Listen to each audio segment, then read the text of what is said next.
tortzearren. Lehenengo punto, interesdun gai berri ematea. Alkatetzako dekretuak betilez idazkaritza orokorrean daude. Informatikako aplikazioan eskura daude ere, eta oin idazkariaren hitza. Bai, arratsaldeon. Izendapen eta dekretu batzuren berri ematera noa. Alde batetik, uztailaren 8an izandako batzorde informatiboetako bilkuretan presidentziak hautatu ziren eta batzorde informatibo bakoitzeko presidentziak honako hauek dira. Antolakuntzako batzorde informatiboa Ima Garrastatxu, Herritarrak batzorde informatiboa Julian Ríos eta Lurralde batzorde informatiboa Aritz Bravo. Bestalde, egun bereko kontseiluetan hautatu egin ziren erakunde autonomoetako kontseiluetako presidentziak honako hauek dira. Durango Kirolak, erakunde autonomoa, presidentzia, Ane Abantzadalegi, Astarloa Kulturgintza, Ane Abantzadalegi, Musika Eskola, Jorge Varela, eta Euskaltegia Neskutz Rodríguez. Bestalde, 1514 alkatetza dekretuz uztailaren 15koa jardunaldi osoko lanaldia onartu zen Julian Ríos Santiagoren alde. Data bereko 1512 dekretuz jardunaldi osoko liberazioa onartu zen Iker Urkizakilez jaunaren alde. 1513 dekretuz jardunaldi osoko liberazioa onartu zen Aritz Bravo Zubillaga jaunaren alde.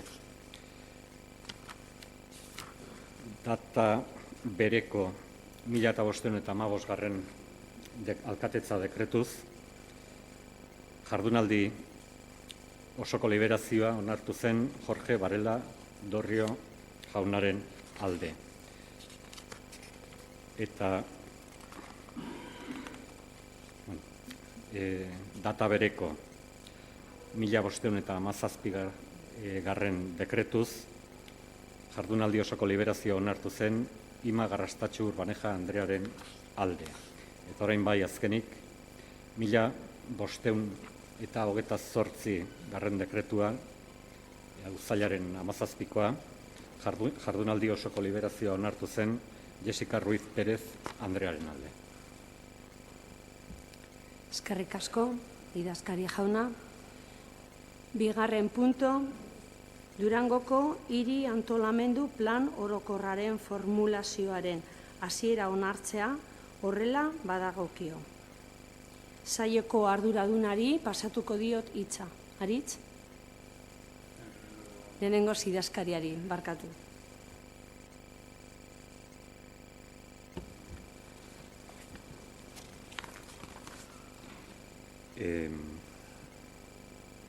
Uztailaren 11ko lurralde batzorde informatiboan irizpena onartu zuen, irizpen honen arabera Durangoko hiri antolamenduko plan orokorraren formulazioaren hasiera onartzen da, onartzeko eskabidea egiten dio plenoari, eta era berean hiri antolamenduko plan orokorraren formulazioaren onespenari lotutako herritarren parte hartze programa onestea ere. Planeamenduko ordezko arauen 1.2.6 artikuluak 8 urtetako epea zehazten du egiturazko antolamendu urbanistikoa berraztertzeko. Bestalde, 2/2006 legearen bigarren xedapen iragankorrak ezartzen du, hitzez hitz, nolanahi ere plan orokor eta arau subsidiario guztiak egokitu egin beharko zaizkie lege honen zehaztapenei eta egokitzapenok behin betiko onartuko dira gehienez ere 15 urteko epean. Aipaturiko aginduak lege berriarekin bat letorkeen plan orokorraren egokitzapen osoa egitera behartzen du esandako epean, izan ere gaur egun egiturazko antolamentua ez dator bat arekin, ordezko arauak arau autonomiko baino aurrekoak direlako. Hau da, formulazioaren hasiera bi arrazoingatik proposatzen da. Alde batetik, indarrean dagoen lurralde eredua era integral, era oso batetan aztertu ahal izateko, eta bestetik ordezko arauak, egun indarrean dauden ordezko arauak 2/2006 legeari moldatzeko. Beraz, plan orokor berriaren formulazio espedienteari hasiera eman behar zaio, eta beronen tramitazioa 2006ko bigarren lege, aipatutako bigarren legearen 4. kapituluan arautzen da 84/110 artikuluetan. Aipatutako legearen 80. artikuluaren arabera udalari dagokio plan orokorra formulatzea. Era berean, plan orokorren behin betiko onespena ere 7.000 biztanle baino gehiago dituzten udalei dagokio. Prozedura oso laburbilduta bada ere, honako hau da.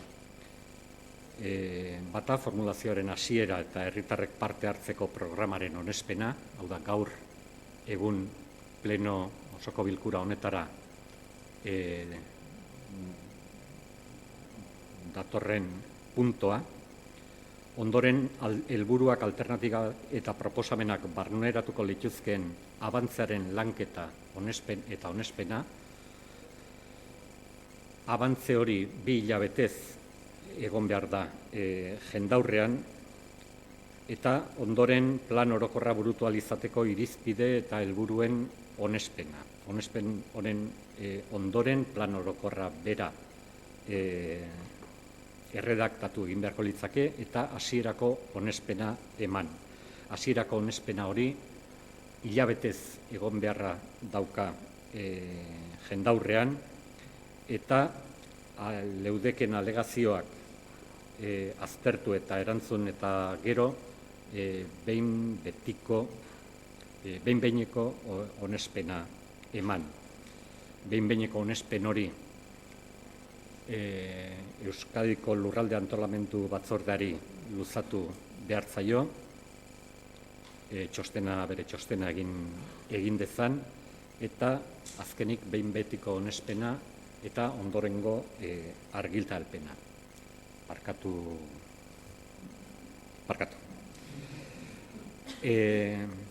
Bestalde, 2013/21 legearen arabera, tramitazio guzti honekin batera eta aldi berean ingurumen ebaluazio estrategikoa izapidetu behar da.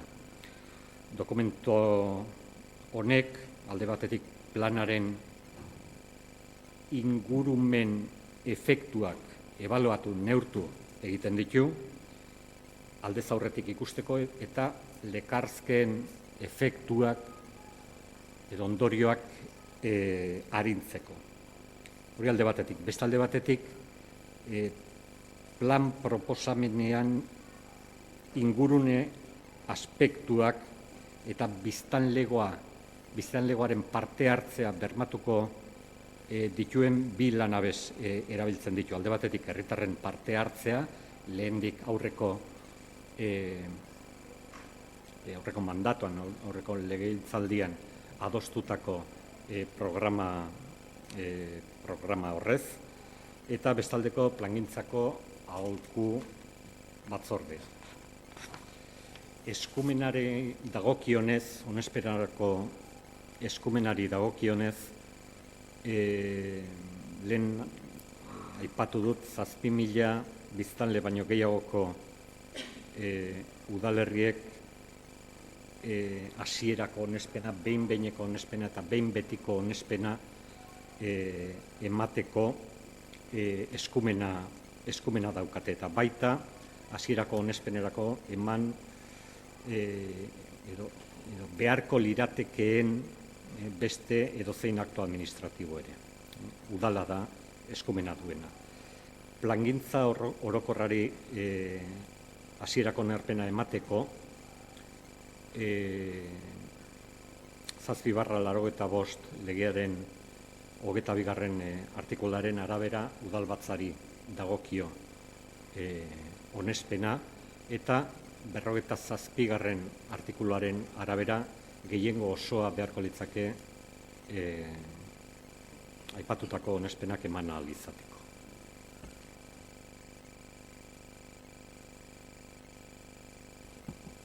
Eskerrik asko, idazkari jauna. Oin, hasiko gara, hitzaren txanda. Hemengoz, PSE. Arratsaldeon guztioi. Hoy iniciamos un proceso largo, un proceso complicado, un proceso necesario y, en nuestro caso, un proceso que será ilusionador y que nos llevará como resultado al Durango del 2030.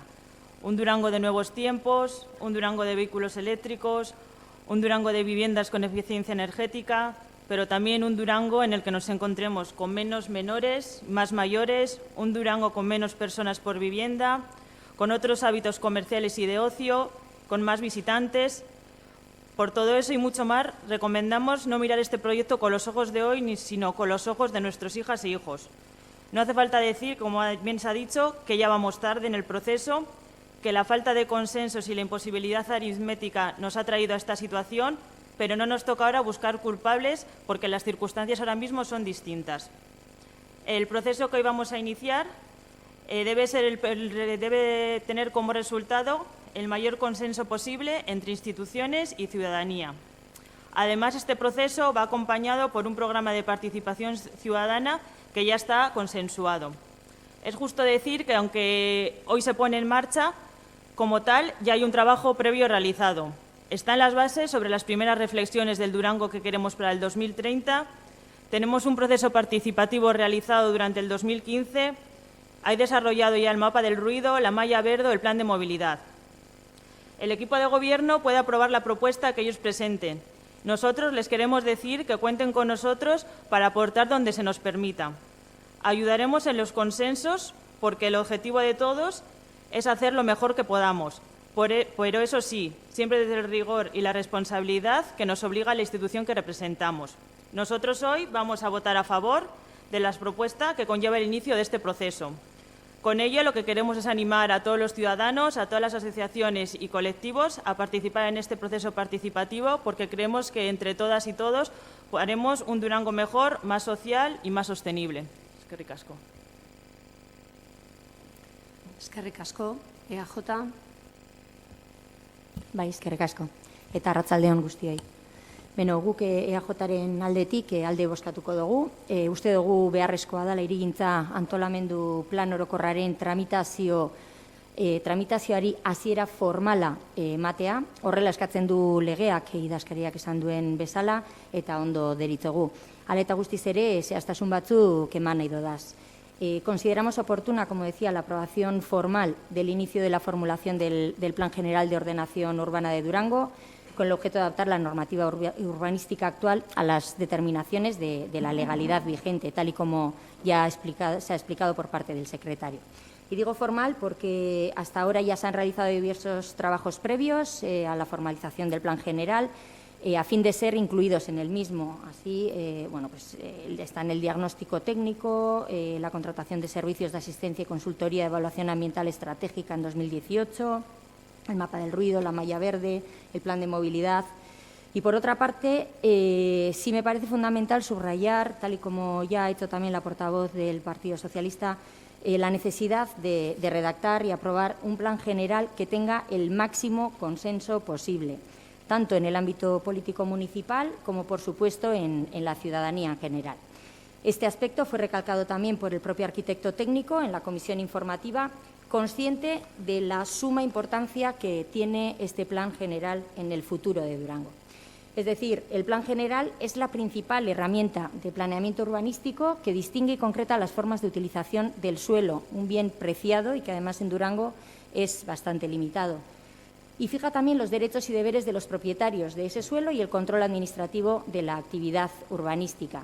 Es el instrumento que nos permitirá definir el modelo de municipio que queremos, un municipio sostenible en el que podamos movernos a pie o en bicicleta, en el que nuestros niños y niñas puedan jugar, en el que haya las edificaciones necesarias también para que nuestros niños y niñas puedan vivir, en el que haya espacio para todos y en el que se pueda avanzar con criterios siempre de sostenibilidad y pensando en el futuro, en el nuestro y también el de nuestros hijos e hijas.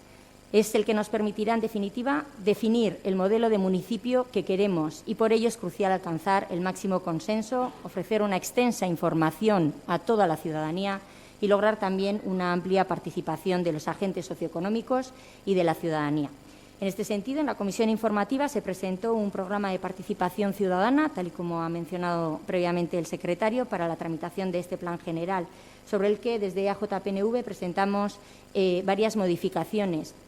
El equipo de Gobierno indicó que estar de acuerdo con dichas modificaciones, pero no hemos recibido todavía el acta y tampoco se ha incorporado a la documentación del Pleno cómo quedaría ese programa de participación, por lo que sí pediría, por favor, que se incluyan esas modificaciones solicitadas al programa de participación porque nos parece importante. Las cuestiones concretas eran en cuanto a la realización y publicación del publireportaje con el posicionamiento de los grupos políticos. Se solicitó que se indicara que cada partido político pudiera aportar información sobre su postura. Se solicitó también que en vez de indicar 2 medios de comunicación específicos se indicaran los criterios objetivos por los cuales en su momento se decidirán dichos medios en los que se deba publicar el publireportaje. Se solicitó también poder incorporar otras personas y agentes para la realización de entrevistas personalizadas previstas en ese programa, dado que se señalaba una serie de asociaciones y sectores, pero faltaba, por ejemplo, el sector educativo, el comercio o el turismo, entre otros, y se indicaba también expresamente entrevistas a personas habituales en foros de participación cuando nosotros entendemos que es importante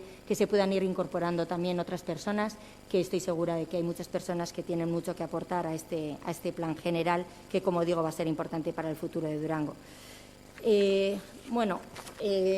Nos gustaría saber si efectivamente dichas modificaciones han sido incorporadas. Y, por otra parte, nos gustaría saber también para cuándo está prevista la primera propuesta, qué dedicación requerirá por parte de la oficina técnica, cuál será el coste tanto en cuanto a recursos humanos como económicos. En definitiva, han sido varias las cuestiones que se plantearon en la comisión, que algunas se pudieron resolver y otras igual todavía no. Sí nos gustaría obtener esa información. Y, por último, quisiera comentar que el dictamen relativo a la formulación del plan general que se llevó a la Comisión del Territorio contemplaba un acuerdo de 3 puntos, en vez de los 2 que se han presentado a pleno. Sin embargo, se decidió eliminar uno antes de la celebración de dicha comisión, sin que se nos haya dado más explicación de que hacía falta igual más tiempo para poder reflexionar. Ese punto, que no voy a entrar a detallar, se ha pospuesto y no hemos tenido más explicación. Edozein kasutan, hasieran esan dodan bezala, guretzat oso garrantzitsua da plan orokor honi hasiera ematea, Durangoren etorkizuna hor marraztu ahal izango dugu, eta ahalik eta adostasun handiena bilatu behar izango dugu, bai alderdi politikoen aldetik, bai eragileen aldetik, eta baita nola ez herritarren aldetik ere. Horregatik guztiagatik guk alde bozkatuko dugu, eta espero dugu gure aldetik egindako proposamenak kontutan izatea. Eskerrik asko. Eskerrik asko, herriaren eskubidea. Bai, arratsaldean Bueno, no me voy a extender demasiado. Primero agradecer al señor secretario la explicación que nos ha dado sobre este tema. Decir simplemente que, bueno, que estamos ahora mismo en una situación en la que estamos regidos por un documento que se llama Normas Subsidiarias, que se aprobó en 2005, unas normas que contemplaban que se tenían que haber revisado 8 años después y dado que han pasado ya 14 años, pues creemos que es bastante urgente comenzar con esta revisión del planeamiento urbanístico. Hoy en día el nombre del documento ha pasado a ser el Plan General de Ordenación Urbana. Es un documento que tardaremos entre 3 y 4 años aproximadamente en redactar, por lo tanto es importante que empecemos cuanto antes y por eso hemos creído fundamental traerlo a este pleno para llegar a los mejores plazos posibles, dado que también, como ha explicado el señor secretario, estamos un poco con el tiempo justo debido a que la ley del 2 del 2006 daba inicialmente un plazo hasta 2014 que luego se extendería hasta el 2021, entonces creemos que es importante ponerlo cuanto antes en marcha para poder intentar llegar a estos plazos o ajustarlo lo máximo posible. El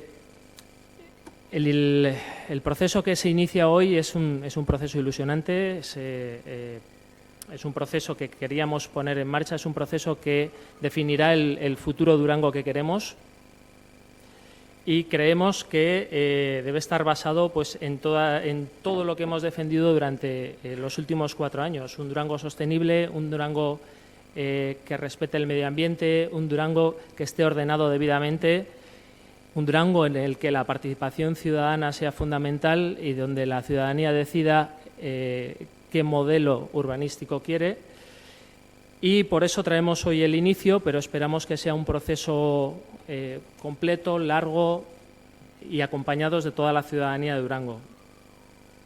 En cuanto a una de las preguntas que se traían ahora sobre la explicación de por qué se retirará el punto, bueno, creo que ya dijimos en la propia comisión que entendíamos que era una propuesta que íbamos a llevar a esa comisión. Entendimos que esta propuesta debía ser debatida con el resto de grupos municipales y por eso la retirábamos para la aprobación hoy, dado que vamos a tener tiempo de debatirla y abriríamos más adelante el proceso y el momento para que entre todos los grupos municipales lleguemos a un acuerdo sobre ese punto. Lo repito yo aquí, no sé si se necesita alguna otra explicación, la seguiremos dando, pero vamos, la razón de quitar el punto es simplemente que creemos que es necesaria la aportación de todos los grupos en este punto y más adelante se llevará este punto a otro pleno, pero con la participación y la decisión de todos los grupos. Mi esker. Eskerrik asko. EH Bildu. Bai, bueno, arratsalde on danoi. Lehenengo eta behin eskerrik asko idazkarixei. Arkitektuen faltan neuk emon bielko neukela pentsatu dutenien azalpena, eskertzen da zeuk emon izena, esalako izango hain zietzan irie. Gaurko honetan, ekarri du hona dakargune, hiri antolamenduko plan orokorra da. Ez da horren formulazioen hasiera onarpena da.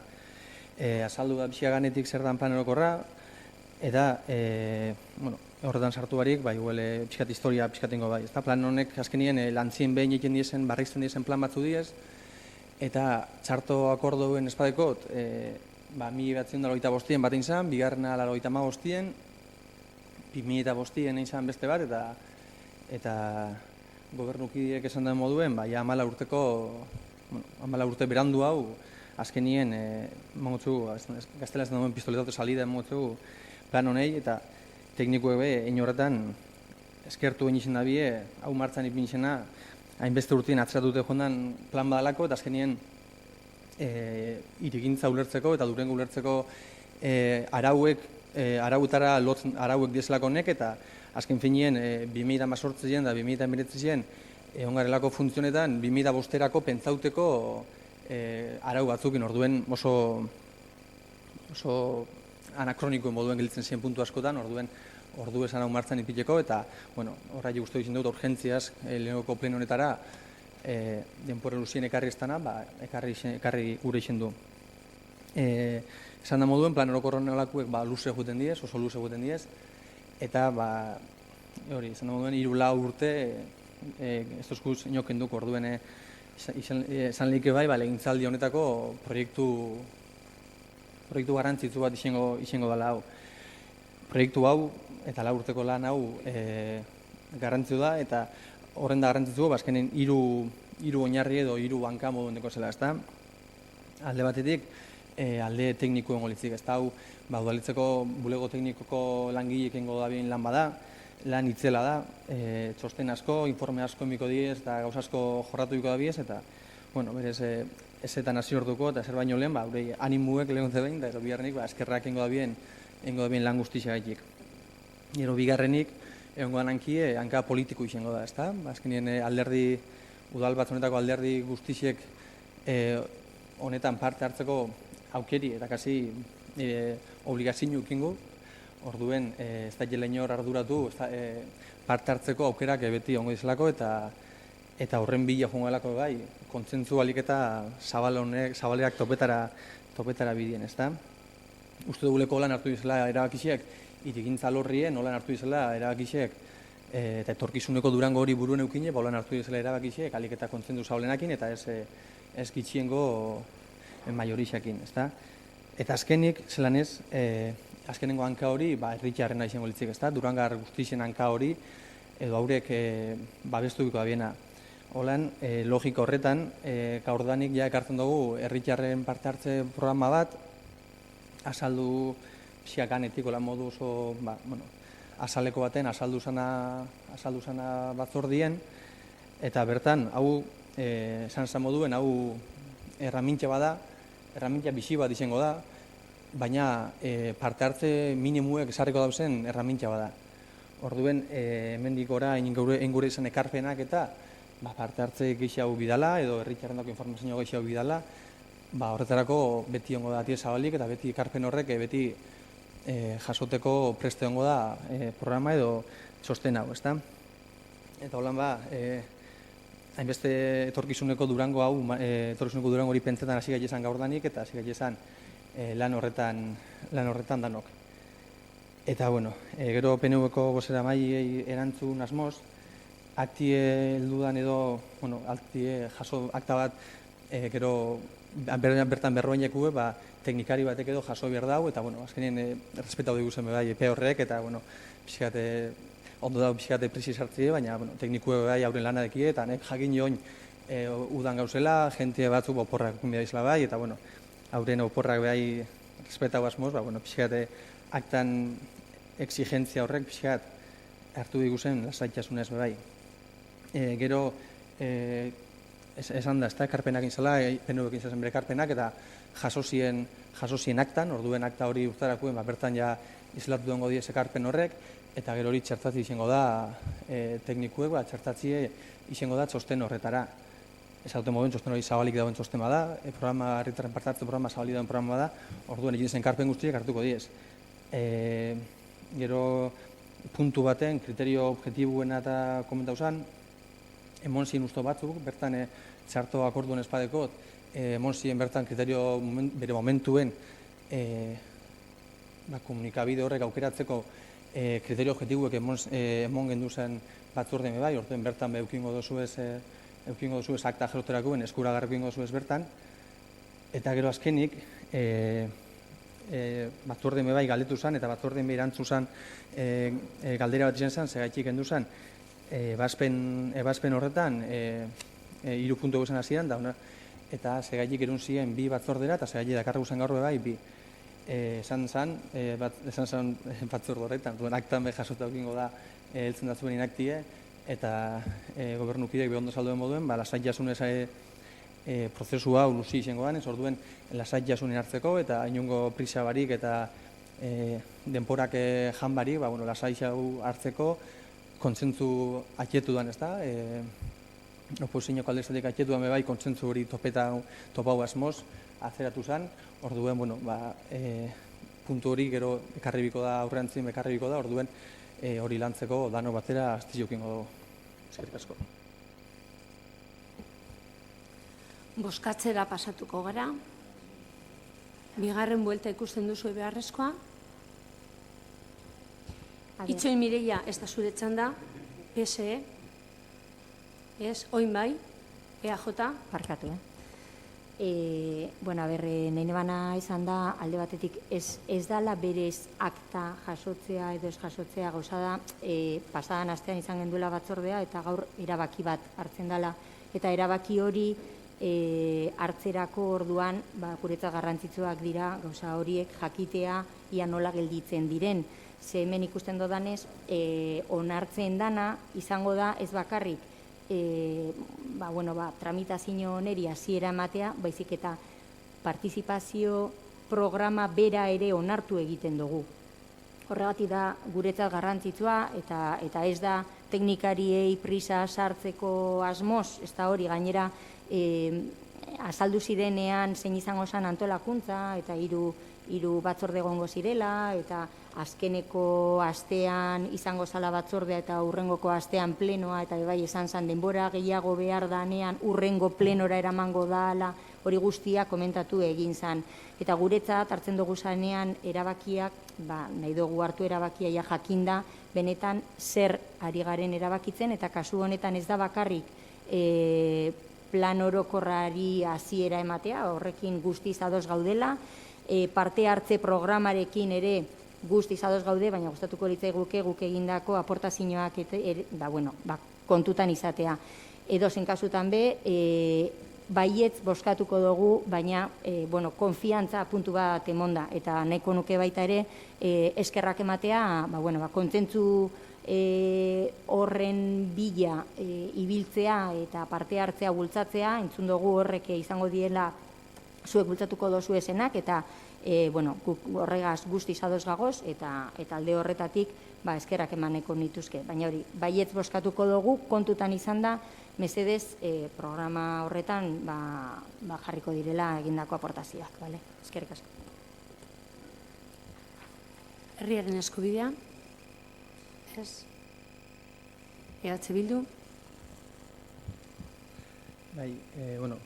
Barrio dinote eta lasai hona jela egun gedano bebai, karpenak iesena jasoko diez, esan da moduen, programa hau, parte hartze programa hau, minimuen programa bada bakarrik, zabalik dauen programa da, bizixe izeti espero dugun programa da, orduen, bai jasoko diez, atzorren esan moduen, jasoko akta jasoko diez, eta karpen horrek barrenatuko diez bebai bertan, eta neusto bertan batzorden bebai konfirma gonduzela ez da, sartuko ziela, orduen zentzu horretan eskertzen da konfiantzia, eskertzen da egizan konfiantza boto hori emoti, baina egon zaila lasai ez dule faioko konfiantza horrek.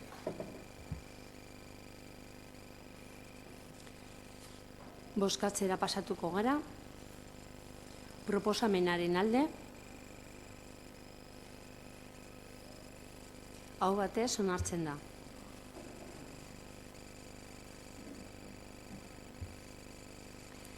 Bigarren punto, bidezkoa balitz 13/2019 kreditu aldarazpen espedientea onartzea. Iker, zure hitza. Bai, arratsaldeon guztioi. Kreditu aldarazpen honetan, hainbat proiektu daude, eta, salduko dut zeintzuk diren. Alde batetik dekogu, compra inmobiliaria para distintos edificios municipales. Hay una necesidad de mobiliario desde hace años que no se estaba reponiendo y entonces, hay una partida para comprar diferente mobiliario. Beste alde batetik dekogu, Ezkurdiko jolasguneak, batzuk apurtuto daude eta beharrezkoa da konpoketa batzuk. Beste alde batetik dekogu San Fastoen taberna, frontoiko taberna. Eta hor, dekogu erreforma bat, mobiliarioa eta bar, ezta. Gero bai dekogu San Fauston una red de protección en el campo de futbito para que cuando se juega a fútbol o básquet o cualquier otro deporte en esa cancha deportiva no caigan los balones encima de las personas y entonces una red de protección. Gero dekogu bai Pinondo etxean, proiektu bat egin behar dugu, reforma struktural bat behar du Pinondo etxeak, eta bai, horbeian asmoa dekogu geube elkartea ara joatea, eta han bai, el tema de accesibilidad para Geuve hay que revisar y hacerlo, digamos, 100% accesible en la planta baja al menos. Este tema ha trabajado con Geuve, se ha ido allí a ver el proyecto y también eso, como decía, hace falta una reforma estructural de lo que es la propia estructura, que hay algunas vigas que están tocadas y necesitan retocarse. Entonces se va a hacer un proyecto de revisión de lo que es la accesibilidad y lo que es la estructura, y después con ese proyecto se sabrá qué actuaciones definitivas hay que hacer y qué importe necesitarán. También tenemos los juegos del Parque de Reto Aichuena para hacer un parque integral. Esto es algo también que hemos trabajado con la Asociación Herria, que ellos siempre han defendido y ellas siempre han defendido hacer un proyecto integral en todo el parque donde estaba el matadero y no hacer un parche, primero unos juegos y luego otra cosa.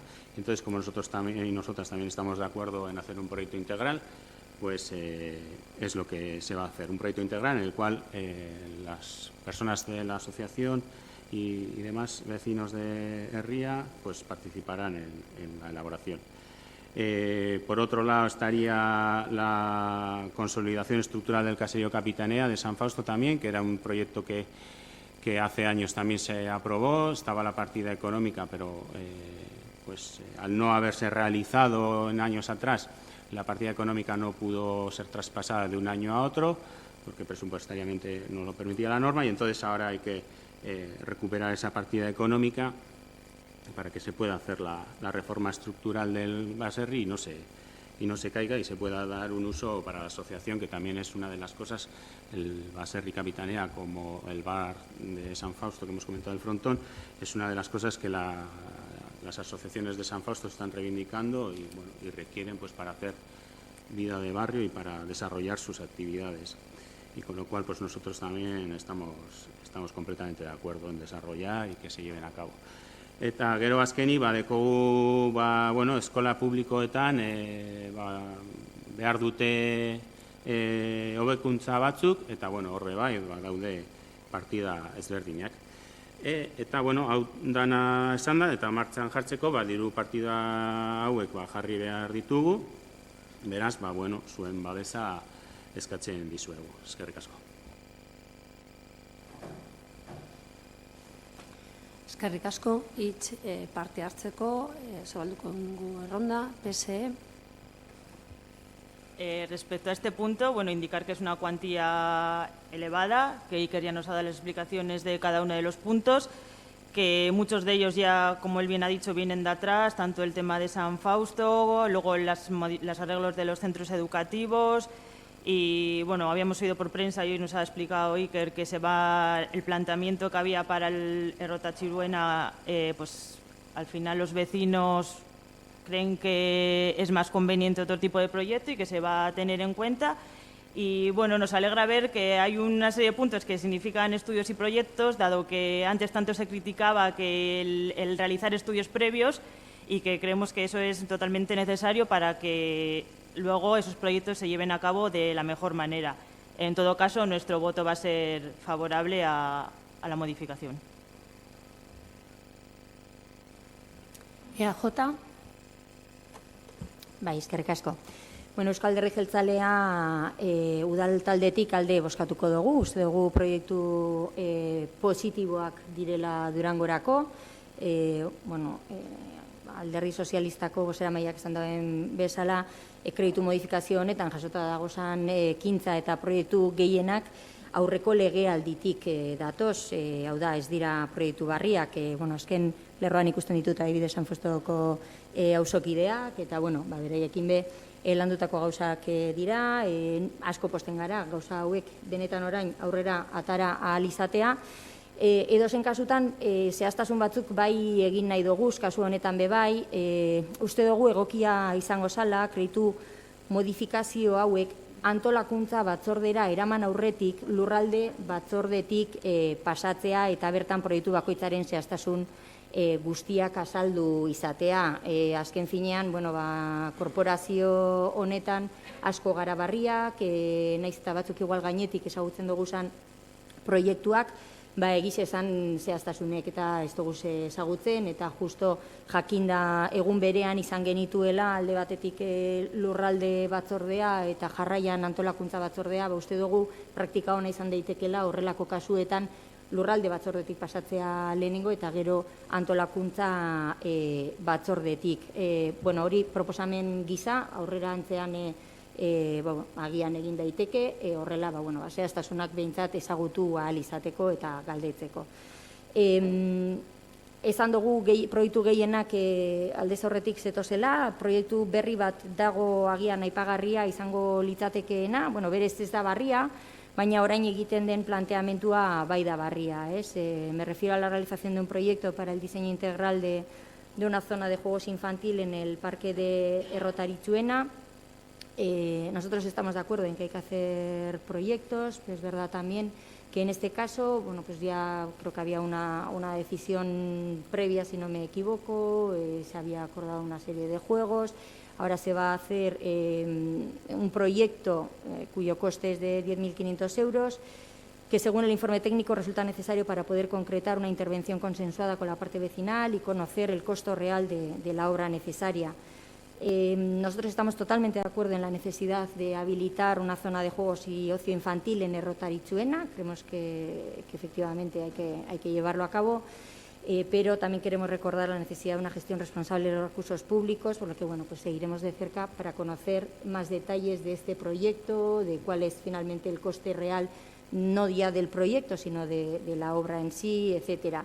Y creemos además que la decisión quizá de que sea necesaria hacer este proyecto integral, en vez de tomarse en la comisión de antolakuntza, de organización, quizá debería de haber pasado previamente por la comisión de Lurraldea.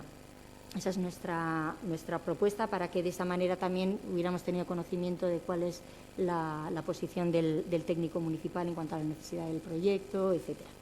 En cualquier caso, estamos de acuerdo en que son actuaciones necesarias y positivas para Durango y vamos a votar a favor. Eskerrik asko. Herriaren eskubidea. Arratsaldeon berriro. Como se ha explicado, esta modificación de crédito incluye varias y muy diferentes medidas y la aprobación que esperamos que se consiga hoy permitirá la realización de varios proyectos que vienen siendo necesarios. Como ya se explicó en la comisión, estos proyectos que abarcan varios temas como barrios a los que irán destinados más de 325.000 euros, a mejorar el ocio infantil a los que irán más de 38.000 o los casi 90.000 en mejoras en centros educativos, son necesarios, se pondrán en marcha gracias a la aprobación de hoy y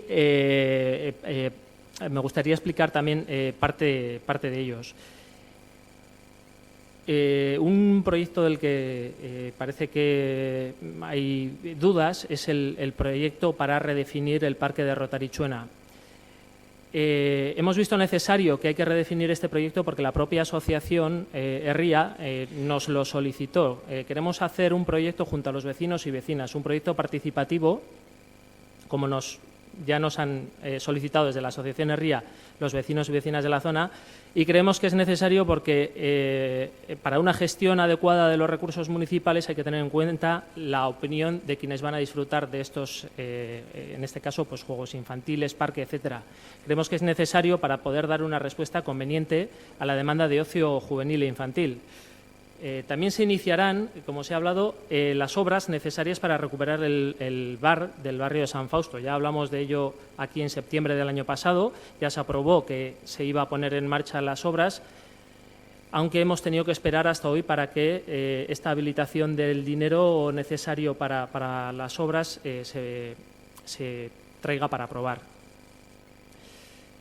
Otra de las actuaciones que se hará también en San Fausto será la que es necesaria para el caserío Capitanena, dado que en la situación actual que está la instalación es un peligro para las personas que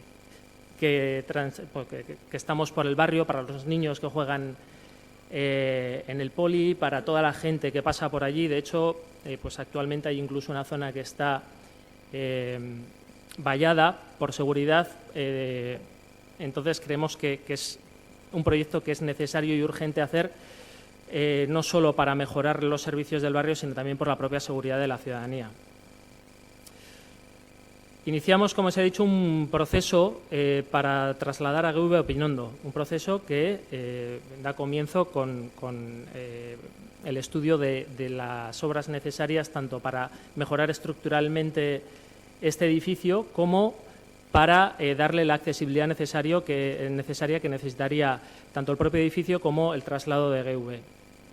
Se procederán también a realizar las obras necesarias tanto estructurales como las que han solicitado los centros educativos de Durango, de Zabalarra y de la CEPA. Por último, también habrá una pequeña actuación en cuanto al mobiliario necesario en el ayuntamiento que el personal técnico nos ha demandado en los últimos tiempos por el deterioro que tienen actualmente, pues, mesas, sillas, etcétera. Y esker. EH Bildu. Bai, bueno, proiektu batzuk aspalditik datoz eta, bueno, ordua zen hau dana martxan jartzea, ezta? Beste batzuk beharrezko konponketak dira, eskola publikoetan adibidez edo eskurdiko jolasak, eta horrexegatik ekarri ditugu osoko bilkura honetara. Eta, bueno, galdera batzuk edo gauza batzuk izan dakoak, bueno, erantzungo dugu. Se comentaba, bueno, sobre el tema de Rotaritxuena y los recursos públicos. Bien, como bien apuntaba mi compañero Jorge, evidentemente los recursos públicos para hacer algo eficiente hay que escuchar y que la ciudadanía participe. Eso es lo que hemos defendido y lo que estamos haciendo. Y luego otra de las cosas es lo que está hecho, no romper y volver a hacer, que es una de las cuestiones a las que nos tenía acostumbrados el PNV y el PSE. Porque allí mismo, ahí donde se querían hacer los juegos, el parche de los juegos que querían hacer el anterior equipo de gobierno, iba sobre una zona ya, una cancha multideportiva, donde hay, bueno, una serie de juegos también pintados en la propia cancha esa, y iba a ser destruir eso para hacer los juegos encima y luego desarrollar el resto del parque si acaso. Con lo cual, pues eso que está hecho, utilicémoslo, no lo rompamos, que son recursos y dineros públicos, y hagamos una cosa integral y para todas. Luego, sobre el tema de estudios y proyectos, pues hombre, nos alegra que nos comente el tema de los estudios y proyectos, porque es que tenemos armarios llenos de estudios y proyectos, llenos en un cajón, a los cuales no se han desarrollado. Y nosotros, pues nuestra intención será hacer estudios y proyectos, aquellos que sean necesarios, pero para llevarlos a cabo, no para tenerlos en un armario, como tenemos muchos, que os los podemos enseñar a cualquiera y venderlos a peso y sacaríamos buen dinero. Y por otro lado, pues sí, son proyectos de años atrás, sí, pero propuestos por el equipo de gobierno, por los partidos que ahora conformamos el equipo de gobierno, la mayoría de ellos, que se basan en haber ido y en haber estado y en haber escuchado a las personas de los diferentes barrios, de San Fausto, de Matadero, etcétera. Y luego, pues evidentemente, los arreglos que hay en de los Juegos de Ezcurdi o lo de las escuelas, pues son necesidades que vienen y que todos los años hay que hacer.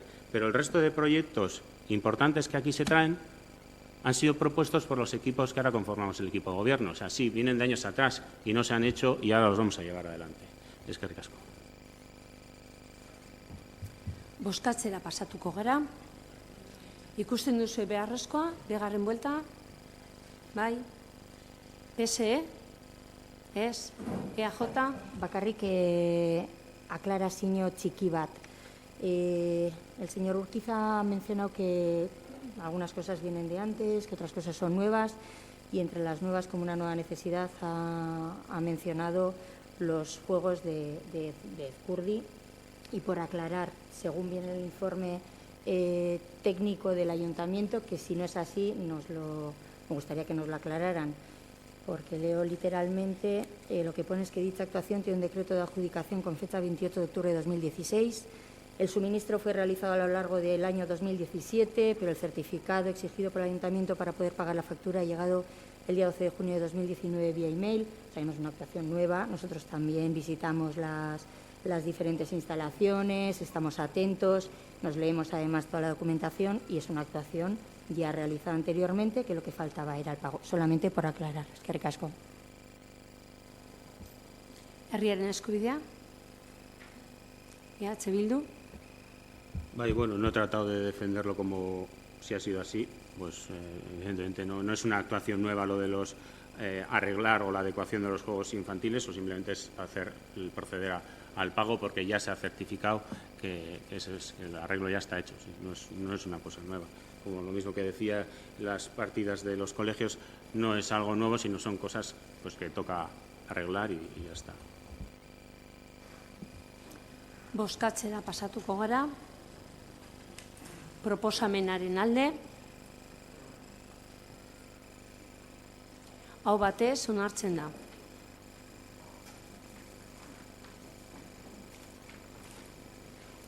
Hurrengoko puntuak, 4., 5., 6. eta 7.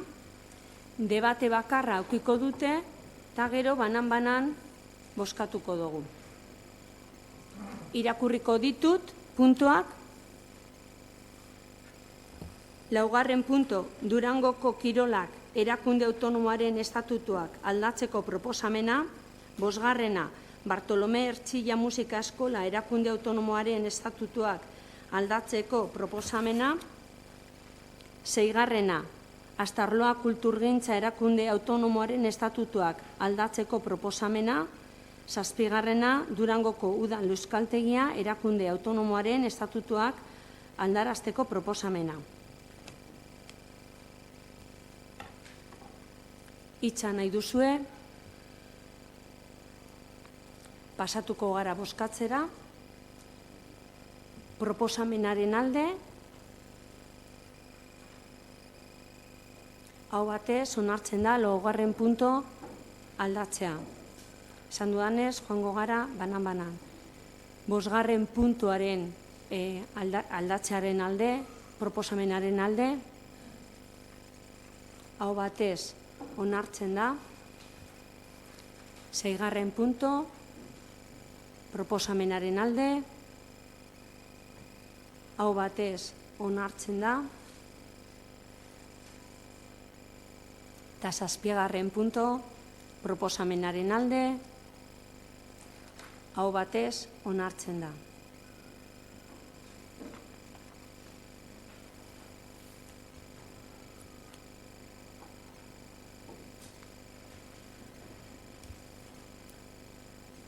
Zortzigarren punto, Iban Gorriti González jauna aurkezturiko mozioa Durangaldeko osasun zerbitzuak hobetzekoari buruzkoa. Mesedez, Iban Gorriti edo elkartearen batek egoten bada defenditzeko mozioa, mesedez.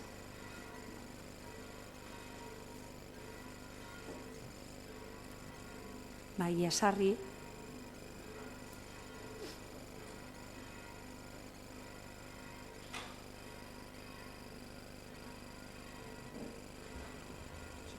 Zure hitza. Eskerrik asko.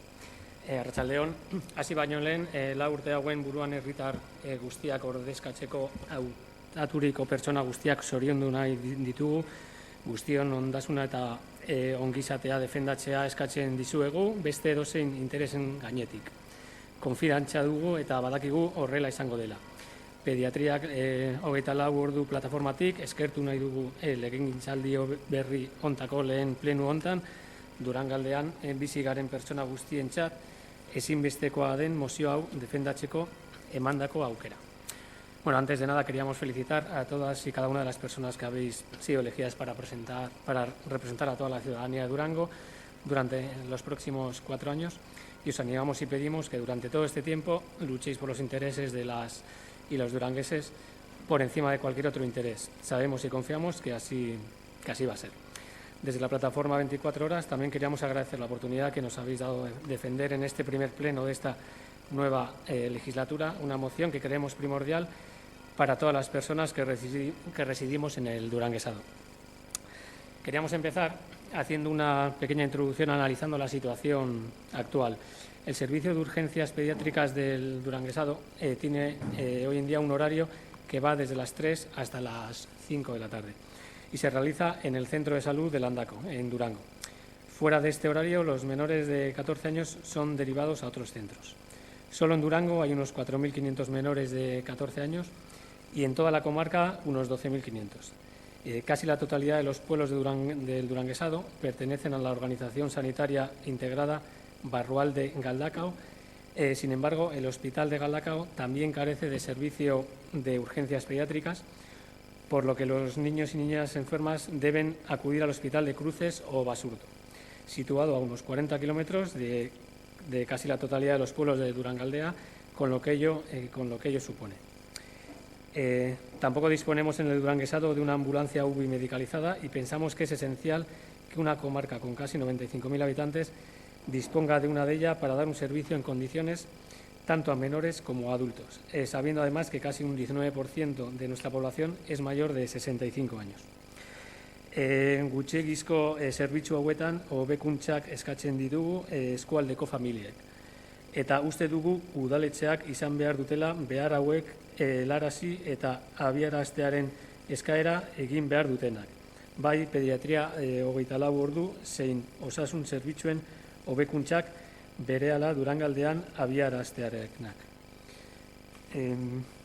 Los diferentes partidos que conforman hoy el Ayuntamiento de Durango defendieron durante la pasada campaña electoral la necesidad de mejorar los servicios sanitarios de Durango y, por tanto, de Durangaldea.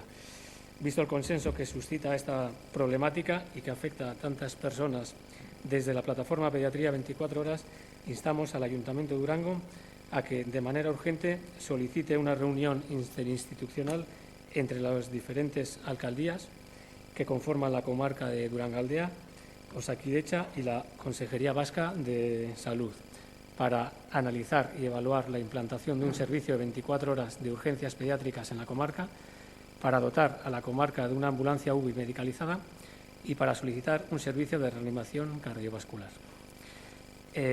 Seguiremos luchando para conseguir nuestros objetivos y confiamos en que los y las representantes de Durango y del Duranguesado apoyen esta moción pensando en el bien de la ciudadanía a la que representan en general y de nuestros niños y niñas en particular y aprueben estas iniciativas tan importantes para todas y todos. Eskerrik asko.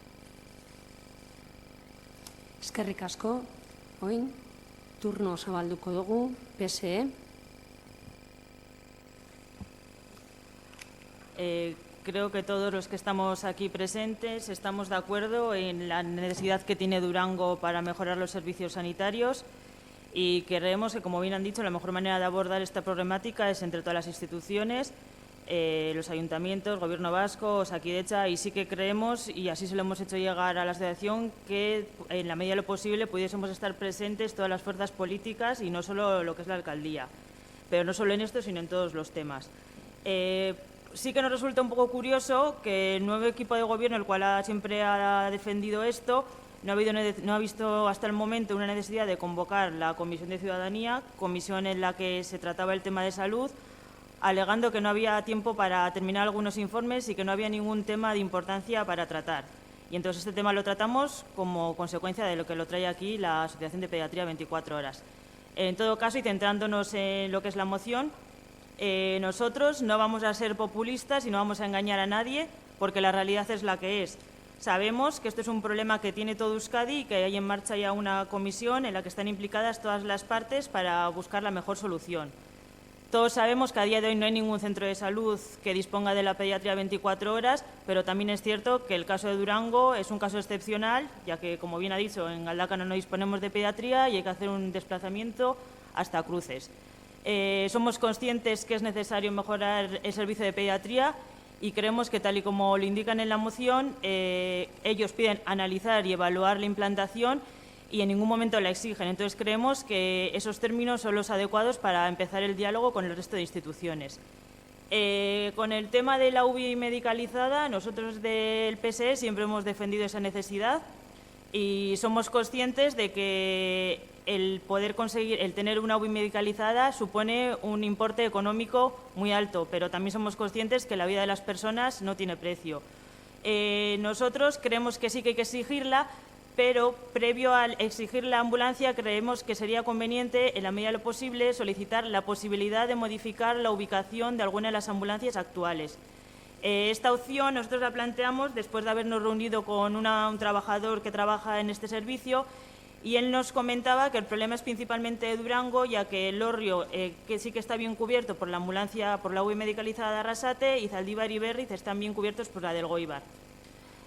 También sabemos que si comparamos Vizcaya con Guipúzcoa, nosotros teniendo una mayor población disponemos del mismo número de ambulancias, aunque la realidad es que tenemos una menos ya que se tira mucho de la de Llodio. Entonces, nosotros sí que creemos que la moción que trae hoy, Pediatría 24 horas, es necesario, pero en la medida de lo posible solicitaríamos eso. Por un lado, que no solo estarían presentes alcaldías, sino que pudiésemos estar presentes en esa mesa todos los grupos políticos que formamos parte de la comarca y que antes de pedir la ambulancia medicalizada directamente, solicitar a ver si sería posible la reubicación de ellas y en caso de que esa reubicación no fuese necesaria, entonces sí solicitar que a Durango se le dotase con una UBI medicalizada. Eskerrik asko. Eskerrik asko, EAJ. Bai, eskerrik asko. Bueno, lehenik eta behin Silva jaunari eskerrak ematea, bertaratzeagatik eta azalpen guztiak emateagatik eta bere proposamena azaltzeagatik. Bestalde Durangarren interesak eta ongizatea defendatzea eskatu diguzu hemen gauden guztioi eta nire aldetik eta EAJ-PNV-ren bozeramaile gisa gure aldetik horrela izango da. La salud es lo primero. Creo que para todas las personas que estamos aquí, para todos nosotros y para todas nosotras es muy importante la salud. Creo que todas las personas que estamos aquí vivimos en Durango y, por tanto, utilizamos los mismos servicios sanitarios. Además, muchas de las personas que estamos aquí tenemos niños y niñas y nos ha tocado más de una vez acudir a urgencias o al pediatra. Bueno, lo cierto es que en Euskadi tenemos la gran suerte de tener un servicio vasco de salud público de gran calidad. De hecho, es un modelo de referencia tanto a nivel estatal como a nivel europeo. Osakidetza es además el servicio público mejor valorado por los y las vascas. Según el último sociómetro vasco, por dar un dato concreto, 9 de cada 10 vascos y vascas consideran que la sanidad en Euskadi funciona bien o muy bien y entre los niveles de atención, precisamente las consultas de atención primaria son las mejor valoradas, con un 7,4 sobre 10. En el caso concreto de Durango también la sanidad es el segundo servicio mejor valorado, con un 7,34 en la última encuesta a Estudio Municipal de Durango, por detrás, en este caso, del deporte, que tenía un 7,42. Bien, en Durango contamos con el Centro de Salud de Landako Durango y el ambulatorio, que cuenta con 14 especialidades médico-quirúrgicas y da cobertura a unos 100.000 habitantes. Y en el ámbito de pediatría, es verdad que lo que es el servicio de urgencias efectivamente es solamente de 3 a 5. El servicio habitual, digamos, de pediatría es solamente de 8 de la mañana a 3 del mediodía y después se amplía hasta las 5 de la tarde con los pediatras que se rotan para cubrir esas 2 horas como urgencias. Bien, más del 86%, que me parece importante el dato, de las consultas de pediatría son atendidas en el horario habitual de consultas de esta especialidad, comprendiendo también el periodo ese de urgencias, de 8 de la mañana a 5 de la tarde. Y el 100% de los niños y niñas son atendidos las 24 horas del día en Durango, bien por especialistas pediatras en el horario habitual o bien por médicos y médicas de familia que tienen, por supuesto, una formación y una experiencia en la atención de urgencia pediátrica, aunque no sean específicamente pediatras. Cuando la situación lo requiere, estos profesionales suelen derivar al niño o niña que acude al servicio de urgencia, bueno, pues a la urgencia pediátrica hospitalaria, en este caso, como bien ha dicho, a Cruces o a Basurto. En concreto, del total de urgencias atendidas en el último año, el 7% fue derivado al servicio de urgencias del Hospital de Cruces, más o menos la misma media que suele suceder también con las personas adultas, que seguro que a más de uno y de una nos ha pasado que hayamos ido al ambulatorio en horario de urgencias, ¿no?, al PAC, y nos hayan derivado al Hospital de Galdácano porque esa urgencia no se puede atender por un médico de familia con los recursos habituales de un centro de salud de atención primaria. Bien, como curiosidad quisiera citar también el estudio Pediatría en Europa, Organización y Formación, que se publicó en 2010 en la revista, bueno, la revista quizá ya es excesivo, bueno, por un reputado pediatra y un autor muy conocido, Van Eso, de diversas publicaciones, y dicho estudio concluía que solo el 25% de los países europeos disponen de pediatras en la atención primaria, entre ellos estamos nosotros. No ya las 24 horas del día, como se quiere solicitar aquí, sino un servicio de pediatría en el centro de salud. En la mayoría de países, como digo, el 75% de los países, los pediatras están directamente en los hospitales. No hay, además, sistema de salud que conozcamos en el mundo donde exista un pediatra las 24 horas del día en los centros de salud. Yo creo que es importante que sepamos de lo que estamos hablando, ¿vale? Eso en cuanto a pediatría. En cuanto a ambulancias, el servicio funciona en red en toda Euskadi, se ofrece en la comarca de Durangaldea mediante una ambulancia de soporte vital avanzado, que me parece importante también explicar, que hablamos de UBI medicalizada. UBI medicalizada como tal no existe, son ambulancias de soporte vital básico, que son las que no llevan personal, digamos, personal médico o de enfermería, y luego están las ambulancias de soporte vital avanzado, que en este caso van acompañados de personal específico, que puede ser médico o enfermera. En el caso de Durango tenemos una ambulancia de soporte vital avanzado con enfermera, que está situada en Durango. Luego, además, hay 2 ambulancias de soporte vital básico en Amorebieta y Ermua y otras 4 ambulancias de soporte vital avanzado situadas en Igorre, Marquina, Guernica y Elgoibar, además del helicóptero que atiende a toda la comunidad autónoma. Bien, en este caso, nosotros lo que sí vemos necesario es que se lleve a cabo un estudio que analice exhaustivamente la utilización de cada uno de estos recursos para conocer si realmente estos son suficientes o si sería necesario ampliar el servicio. Porque yo sí creo que igual sería necesario, eso lo tenemos que determinar con datos concretos. En definitiva, consideramos que la asistencia sanitaria ofrecida en Durango y Durangaldea es buena, sin embargo, estamos totalmente de acuerdo en que siempre tenemos que intentar mejorar. De hecho, es nuestra responsabilidad, nuestro deseo y nuestro deber tratar de mejorar nuestros servicios públicos siempre en la medida de lo posible para garantizar un servicio público universal y de calidad. Con ese objetivo, precisamente, registramos ayer una enmienda de modificación y de adición y lanzamos la invitación al resto de partidos políticos de la corporación y también a la plataforma Pediatría 24 horas, bueno, pues a su análisis, a su debate y a su posible negociación para intentar llegar a un acuerdo. Bueno, pues intentar llegar a una alternativa de consenso que quizá no tendría por qué ser ni la que nosotros presentábamos ni la que presenta la plataforma, pero sí algo que pudiera ser una solución posible, viable y que pudiera llegar a acordarse con las instituciones competentes, porque es verdad que nosotros podemos pedir, pero después las competencias bueno, pues las tienen otras instituciones y a nosotros nos parece importante bueno, pues apostar por eso, ¿no? Por una solución que sea posible, viable y acordada con las instituciones, que permita cumplir con el propósito de esta moción que compartimos plenamente, o sea, compartimos plenamente el objetivo de mejorar la asistencia sanitaria en Durango. Ahí estamos totalmente de acuerdo, pero consideramos que quizá la forma, pues al final es la que no podemos compartir tanto. Bueno, la enmienda, para que se conozca, decía lo siguiente. En primer lugar, instar a Osakidetza a analizar la posibilidad de ampliar el servicio de pediatría en Durango hasta las 20 horas, implementando horarios de mañana y tarde para cubrir el mayor horario posible, porque si hasta ahora, hasta las 5 de la tarde, el 86% de los niños y niñas de Durango son atendidos por pediatras, con esta propuesta de hasta las 8 de la tarde prácticamente la totalidad de los niños y niñas serían efectivamente atendidos por pediatras y creemos que es una propuesta razonable a la que, bueno, pues Osakidetza y el Departamento de Salud tendrían más dificultades a la hora de decir que sí o que no, ¿no? Que por lo menos sería más fácil, entiendo, de valorar.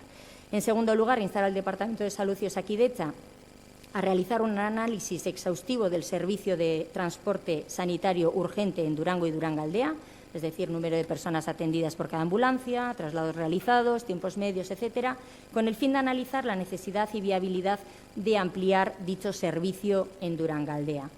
En tercer lugar, instar al Departamento de Salud y Osakidetza a continuar trabajando para implementar las medidas contempladas en la estrategia de atención primaria, con el objetivo de dar un mejor servicio a la sociedad vasca y, por tanto, también duranguesa, y además facilitar una mejor organización a las y los profesionales que la integran.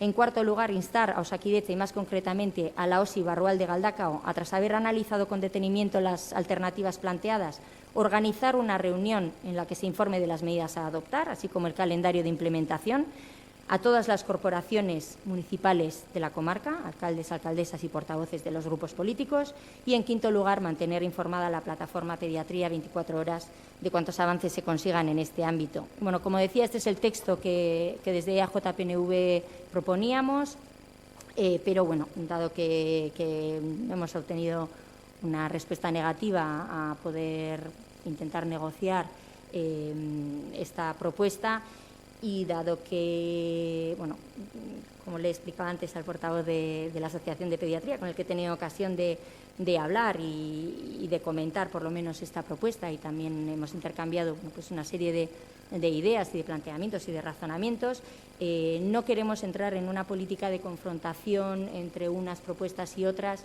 y por eso vamos a retirar nuestra enmienda, no la vamos a someter a votación, y para que la única propuesta que salga adelante sea la de la Asociación Pediatría 24 horas, también un poco en respeto a la propuesta que se hace, si bien, como digo, compartimos el objetivo plenamente, pero no podemos compartir el contenido como está.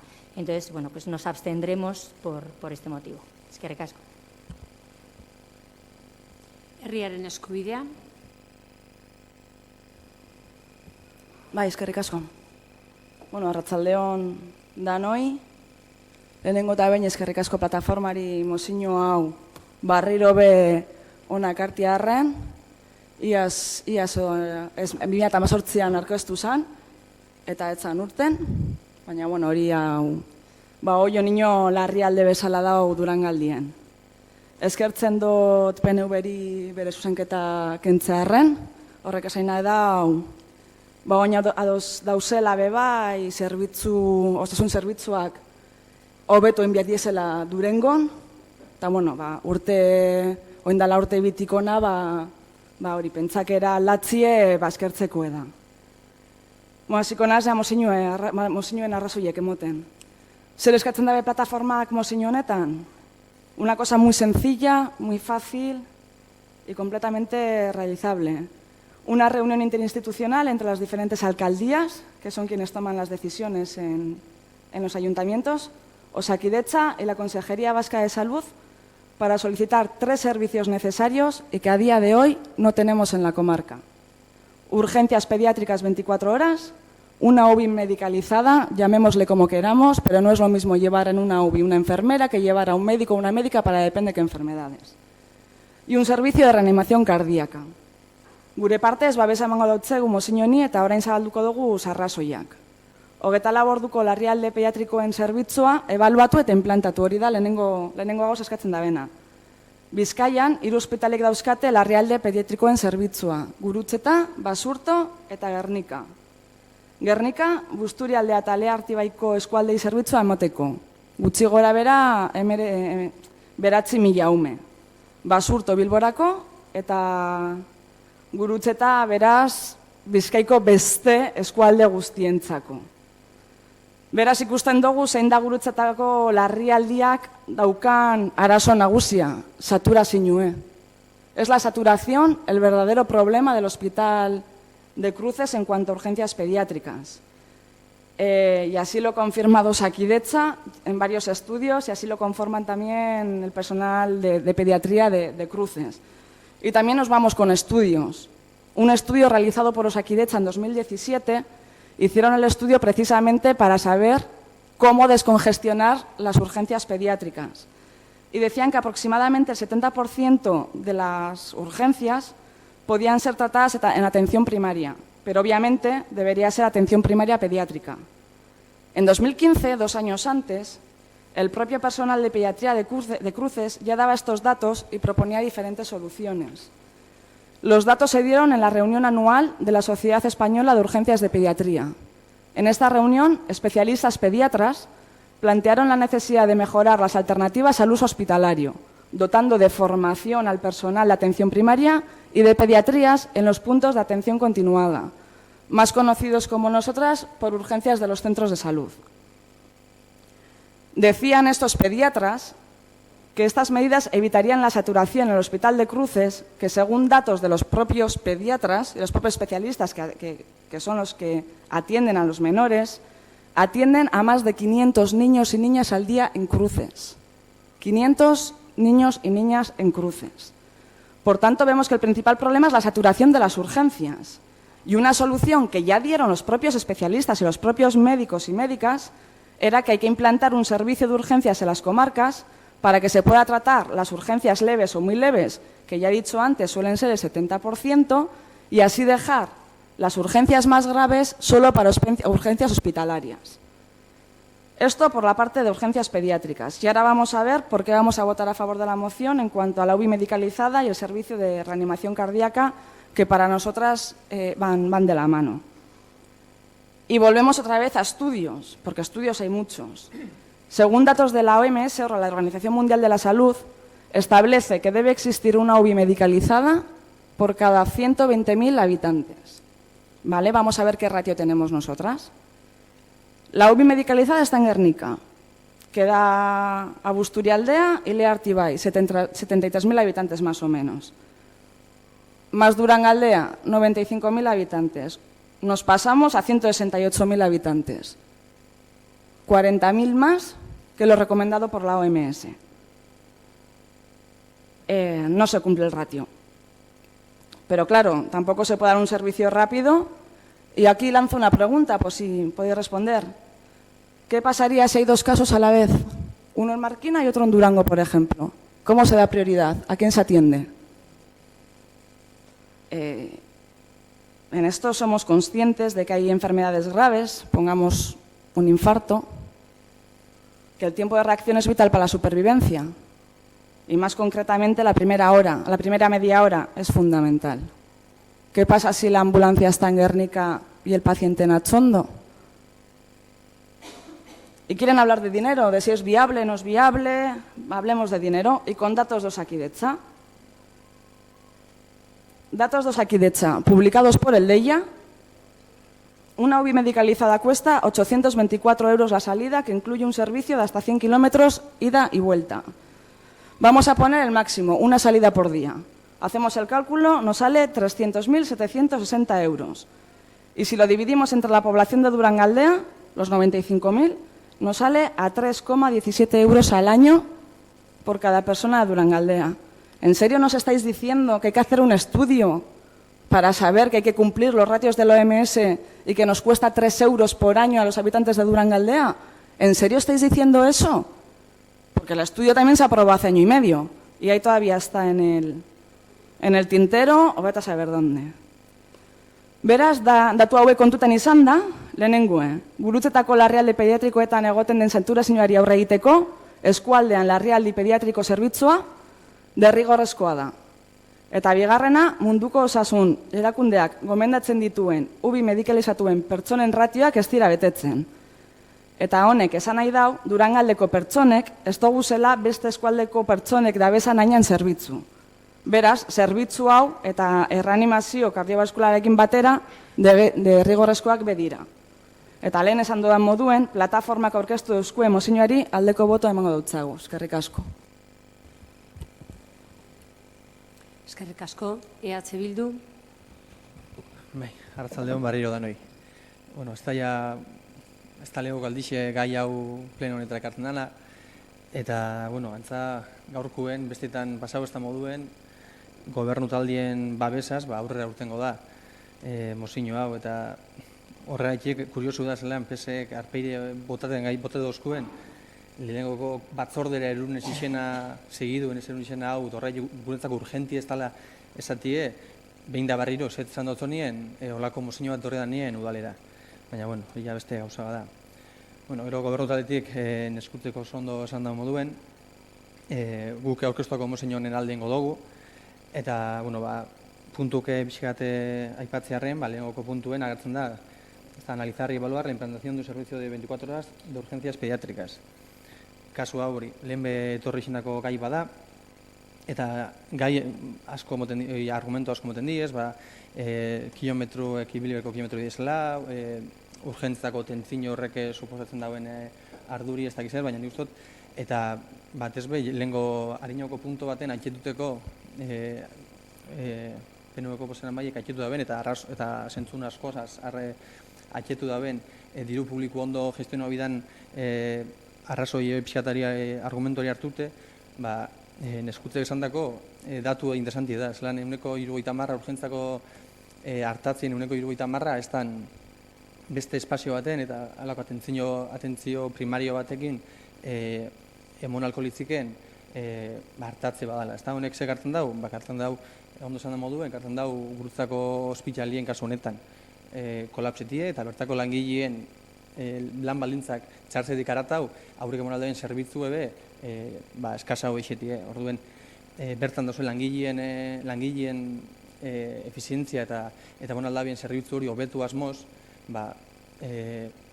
pixka deslokalizau eskero, eskualdetaren eskero lako zerbitzuek, enalgo dana da, diru pixka gehiago haitek, zerbitzu asko zobien. Orduen, hori bebai bada zerbitzuen ez bakarrik zenbakixek berotzien irakusile, baizik eta fijau eskero, diru horren hartzien, emotan zerbitzora fijau eskero, eta askotan hori izen da bierrezkue, ikusten da zelan diru pixka gehiago haitek, zerbitzu asko zobi emoliken.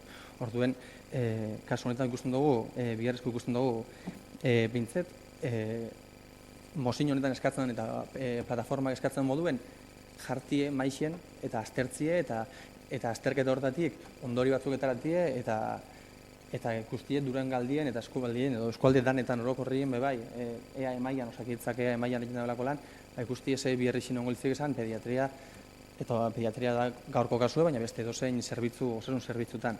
Orduen, uste dugune da, eta iguelein baten horreik ez dugu lertzen bebai, ez da? PNU-en emendakin hau ez dugu lertzen oso ondo, plataformak eskatzen dauena beste bere utzien dalako analizar y evaluar la implantación de un servicio de 24 horas de urgencias pediátricas. Ez exigitzen, eskatzen da, maixen jarri eta berbaiki baino ez da eskatzen. Orduen, ez dugu lertzen zelan horren aurrien planteauliken emendakin bat, enmienda bat, zeinetan ganera orduek emoten dugu zen, plataformi bera eiken atrebidu ez gauza bat, ordu batzuk zehaztera, eta zebez exigitzera zelan emendakin horretan hori plantan dan. Horretik arritute hartu genduen PNU-en emendakin hau. Hori pediatria idokixola. Ambulantzia medikalizauei buruz, ondo hiletu hau neskutzeko gai, zelan OMS edo munduko osasun erakundiek 120.000 esartzen dauen, 120.000 pertsonako ambulantzia medikalizatu bat omidala. Orduan gero azten zara aztertzen behizkate zelan dauen osakidetzako ambulantzia medikalizau, ikusten dugu bost dauzela Gipuzkoan eta Bizkaian berriz 4. Ez dut esan gure horrekin Gipuzkoak Durangora ekarri danik edo Bizkaia ekarri danik, baizik eta Gipuzkoan bete daitela 120ko ratixo hori, eta desde luego Bizkaian lan asko dauleiteko 120ko gomendio bat bakarri dala munduko osasun erakundiena, baina gomendio bat kontuen hartzeko gomendio dala, orduen horretan inbertzio baten bidala. Bizkaiak poblazio gehiago eukitetik arratau edadura ondixo badekolako.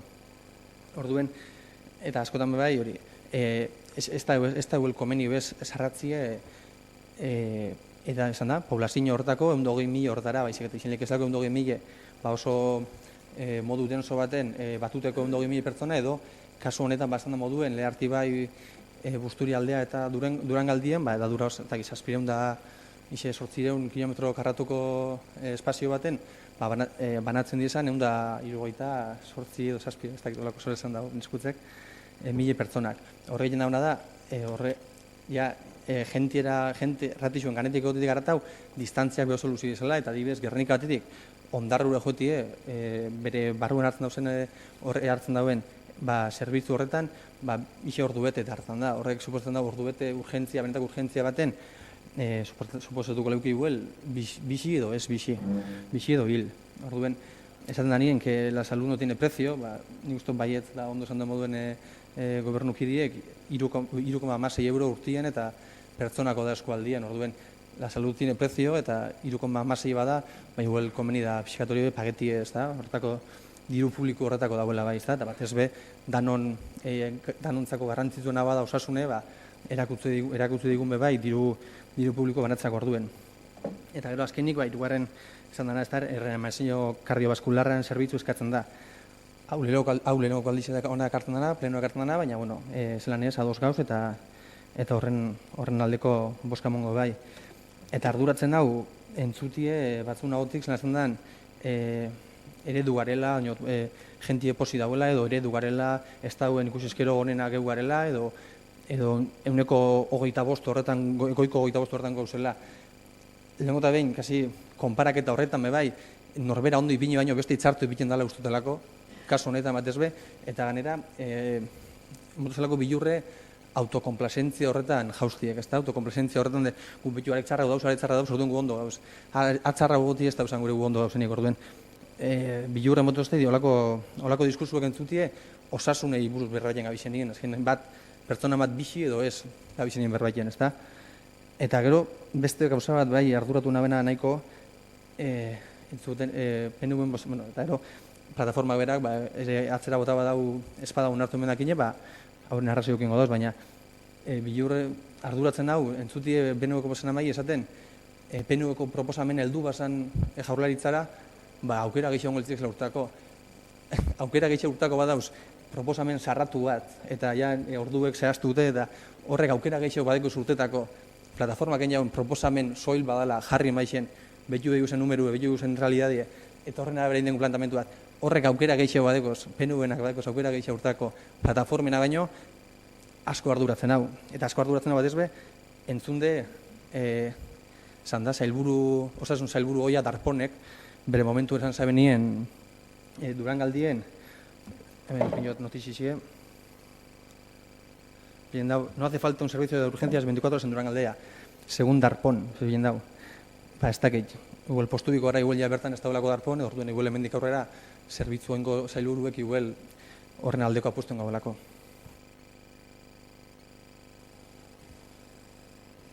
Alberto Silva, nahi dozu hitza zuretzat. Bueno, contestando al PSOE, en la moción pedimos una reunión de urgencia interinstitucional entre las diferentes alcaldías de la comarca de Durangaldea, Osakidetza y la Consejería Vasca de Salud. ¿Por qué las alcaldías? Porque pensamos que son las máximas responsables con capacidad en la toma de decisión de un ayuntamiento. ¿Y por qué la comarca? Pues que las mejoras sanitarias deben redundar en beneficio de las más de 95.000 personas que vivimos en Durangaldea, y de ellas más de 14.000 son menores de 14 años. Ha comentado Mireia que el 100% de las urgencias son que están tratadas en Durango, ¿no? En Durango, que el 100% de las urgencias. Pero claro, eso no es lo que nos transmite la gente que se acerca a nosotros durante este año, que nos dicen que a las 3 de la mañana, a mí me ha pasado, a las 3 de la mañana, tener que coger el coche para irte con la peque o el peque hasta cruces, con el riesgo que eso conlleva, los nervios, y no sé si es verdad que el 100%, pero la gente a partir de las 10, pensamos que a partir hasta las 8 no arregla el problema de urgencias, porque un niño o una niña no tiene hora de ponerse enfermo, y a cualquier hora puede ponerse enfermo y hacer 40 kilómetros con un peque o una peque enferma, que seguro que a todos nos ha tocado, tener que ir hasta Cruces, cuando a lo mejor en Durango, pues con un simple vistazo, pues te solucionan el problema, que bueno, que a mí me ha pasado. Estar 4 horas en Cruces para que te digan que es un simple virus y tal como viene, se te va.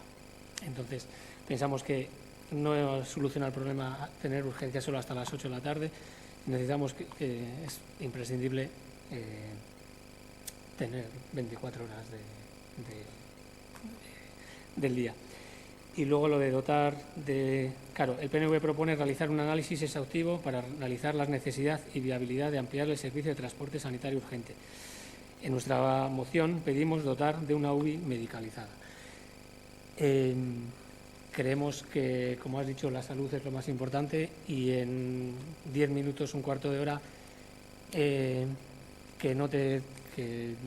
una urgencia no sea tratada puede ser mortal.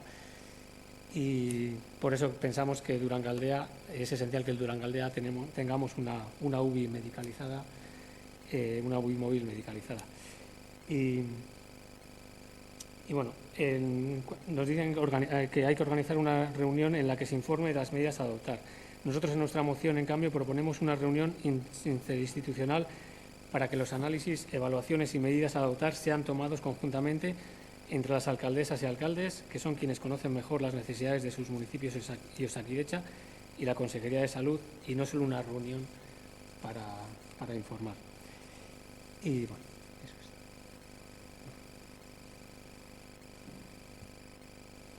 es. Eskerrik asko. Bigarren ronda, nahi duzue, bai, PSE. Solo decir que bueno, nosotros nos vamos a abstener, más que nada porque como no vamos a poder formar parte de lo que va a ser el debate, pues deseamos lo mejor y esperaremos a los resultados.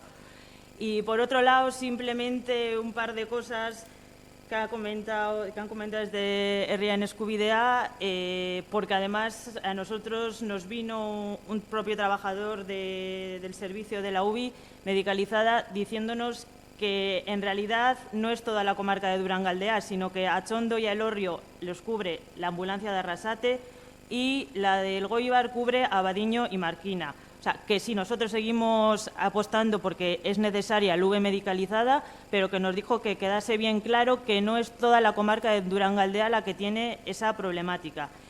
Y también le comentamos cuál podría ser el coste, y dicho por él, que no representa ningún partido político ni nada por el estilo, nos dijo que el coste anual de una UBI medicalizada es 1 millón de euros. Insisto, que la salud de las personas no tiene precio, no tiene coste, pero que el coste real de la UBI anualmente es 1 millón de euros. Simplemente esas aclaraciones. Gracias. Eskerrik asko, EAJ. Bai, eskerrik asko. Lehenik eta behin enazartuko diskutitzera lehen eukidugu aukera hitz egiteko. La verdad es que me hubiera gustado poder haber debatido con más tranquilidad esta moción y poder haber hablado con más tranquilidad para poder intentar avanzar y plantear algo de mayor consenso. No porque hubiera salido una propuesta del PNV tiene mayor garantía de éxito, por supuesto que no. Pero, como bien ha dicho el señor Bravo, efectivamente yo he sido la directora de gabinete del señor Darpón, del exconsejero de Salud, y de esto algo creo que sé. O sea, me he leído muchos de los estudios que ha mencionado también Nescut y algo creo que podía haber aportado a este debate, y no es que porque yo lo proponga va a tener mayor éxito, sino porque me he leído las líneas estratégicas del Departamento de Salud, me he leído las líneas estratégicas de Osakidecha, en las cuales además he participado en la elaboración, con lo cual ya sé un poquito que puede ser, que no, efectivamente, como dice la la portavoz socialista en cuanto al coste de una ambulancia de soporte vital avanzado, que insisto, no existen las UBIs medicalizadas, por mucho que lo queramos decir, es de 1 millón de euros, porque supone que llevan 5 personas por 3 turnos, son 15 personas las que entran ahí. Bueno, pues todo eso efectivamente hay que tenerlo en cuenta. Y insisto, para mí también la salud es lo primero, pero todas estas cosas, pues lamentablemente quizá, pero las tenemos que tener en cuenta. Y bueno, pues sí que considero que cuando a uno le surge una urgencia con un niño o una niña a las 3 de la mañana, lógicamente es un dramón y es lo peor que te puede pasar, y yo también he pasado por esas circunstancias.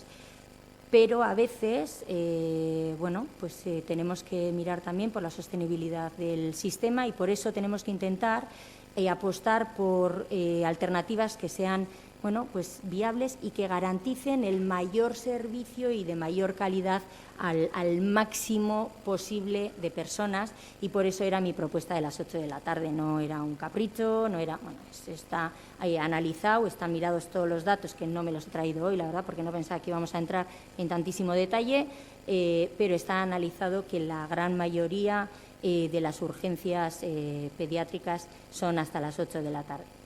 Voy a contestar también brevemente al señor Bravo de H. Bildu. Ni bilerarekin guztiz ados nago, guztiz, eta are gehiago gustatuko litzaidake parte hartzea. Ze bilera planteatuta moduan, bakarrik parte hartuko dute alkateek, dozen kasutan be, bueno, borondatez, bueno, aurkezten naiz, ni ere bilera horretara joateko, gustora joango nintzateke eta parte hartuko nuke. Eta, bueno, espero dugu esan bezala bertan egon ahal izatea. Komentatu dozu baita ere, harrituta jaso dozula gure proposamena. Harrituta agian bai, baina egia esan ez dut jaso zuen gandik inolako erantzunik, inolako galderarik, inolako deirik. Pediatria 24 orduko plataformak behintzat erantzun egin dozta, sozialistek ere erantzun egin didate, baina egia esan, ez Podemosen partetik, ez da EH Bilduren partetik, ez dut jaso inolako deirik, galderarik edo planteamenturik hau eztabaidatzeko. Ni prest egongo nintzateke, benetan dinot, hau eztabaidatu eta benetan saiatu behintzat adostasun batetara heltzeko. Bestalde, nik bai, ausartu egin naiz planteamendu zehatz bat egitera, datuak aztertuta neukazelako, kanpainan ibili ginean, hainbat bider komentatu izan dugu gai honen inguruan, eta guzti hau nik aztertuta neukan eta gure proposamena prest geneukan zein izango zen, eta horregatik proposamena hori izan da. Gainera, justo zuekin hitz egindakoan beste batzuetan ere, komentatu diguzue, zuek, 24 orduko pediatria zuek ere ez dozuela ikusten ez beharrezkoa, ez bideragarria. Orduan orain, beste planteamentu batzuk. Nik ere badakit askoz populistagoa eta segurazki askoz arrakasta handiagoa izango nukela, nik ere alde bozkatu eskero eta san eskero nik ere nahi dodala 24 orduko pediatria. Noski baietz, posible izango balitz, ni ere horren alde egongo nintzateke, klaro baietz. Baina gauzak ikusi behar doguz, nire ustez, erantzukizunez, zentzuz, eta proposamenak horrelakoak egin behar doguz. Esan dozu baita ere, autokonplazentzia eta horrek eskatzen zaitula. Nik barriro irakurri dezaket nahi badozu, baina esan dut beti saiatu behar garela hobetzen. Hori ez dut uste autokonplazentzia danik. Eta hobetzeko beti prest egongo gara. Eta gero lehen esan bezala, ez daukate proposamenak arrakasta handiagoa PNV-ek egiteagatik, baizik eta planteamendua berez zelan egiten dan kontutan izan da. Bestalde, Podemoseko ordezkariak esan du, orain ados gaudela, Durangon hobetu egin behar dela zerbitzua, ez gu beti gagoz ados zerbitzua hobetzearekin. Beste gauza bada, lehen esan bezala, gure apustua beti dela proposamen bideragarriak aurrera eramateako. Ez gara sartzen beste aukera batzuetan, lehen esan bezala, badakigu arrakasta handiagoa izan dezakegula, esan eskero guk ere horrelakoak nahi ditugula, baina kontutan izan behar dugu, eta guk erantzukizunez egingo doguz beti proposamenak. Aipatu dozu, Osakidetzak egindako ikerketa 2017an, nik ez daukat hemen ikerketa, ez ditut hemen datu zehatzak, baina bai aztertuta daukadala ikerketa hori, aspaldian irakurri neban, gai hau aztertzeko ere, eta gustatuko litzaidake mesedez hor baldin badaukazu, ez dakit daukasun, esatea non jartzen duen zehazki 24 orduetan egon behar direla pediatrak osasun zentroetan.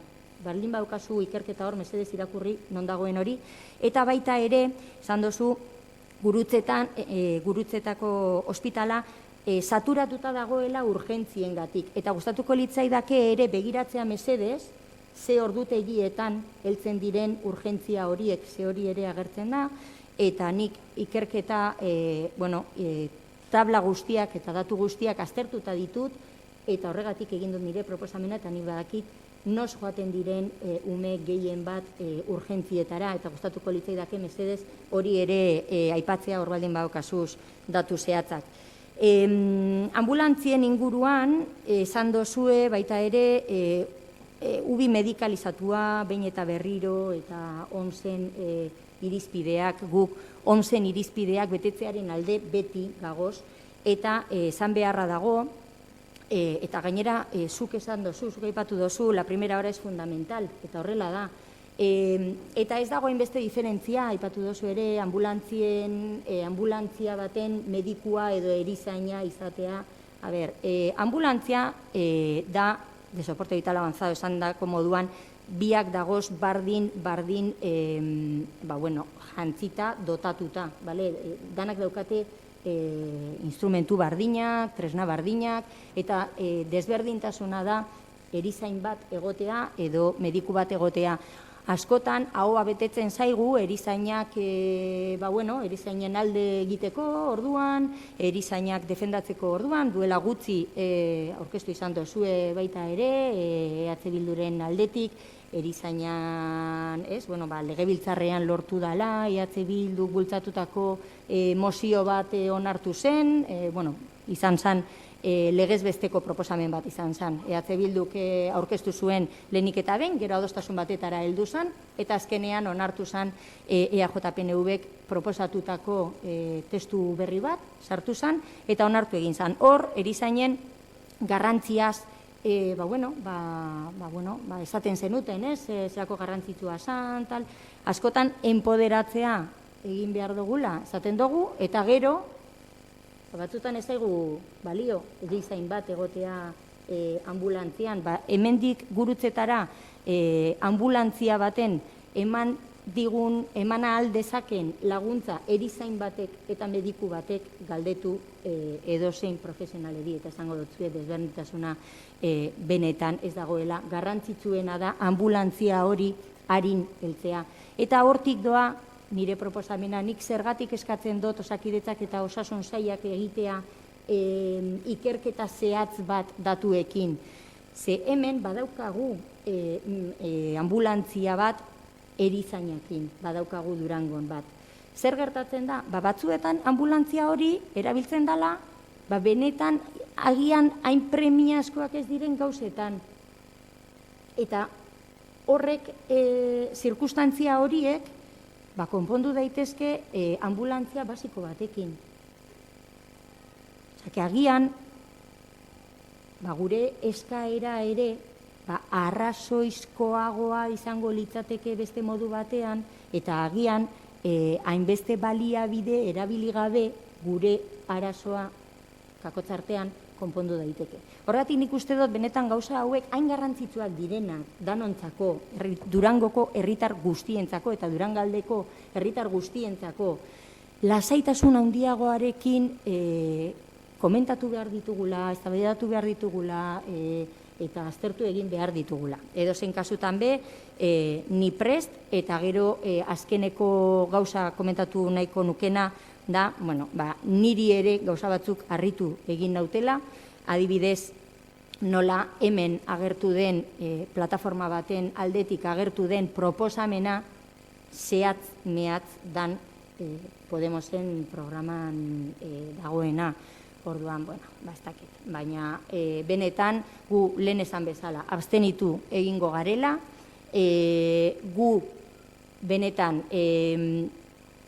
bilera horren alde gagoz noski, eta badinot barriro be ni prest parte hartzeko, gonbidatzen banauzue posi joango naz, danon helburua dalako Durangarren ongizatea, bultzatzea, osasuna ahalik eta onena izatea, osasun zerbitzua eta zerbitzu publiko guztiak ahalik eta onenak izatea. Eta, bueno, guzti hori esan da prest laguntzeko. Herriaren eskubidea.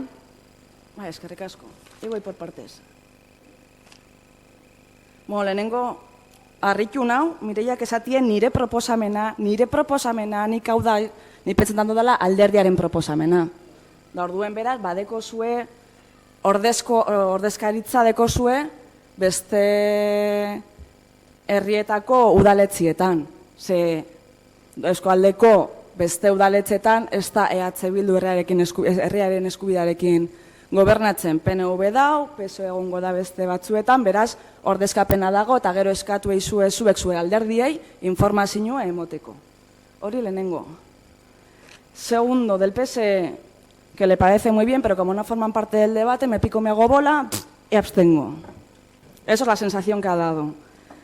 El PSOE comentaba que han hablado con una persona trabajadora y que el coste anual es 1 millón de euros de la UBI medicalizada. Bien, yo el dato que he dado es el que ponía el DEIA, que daba Osakidetza, que era 824 por salida.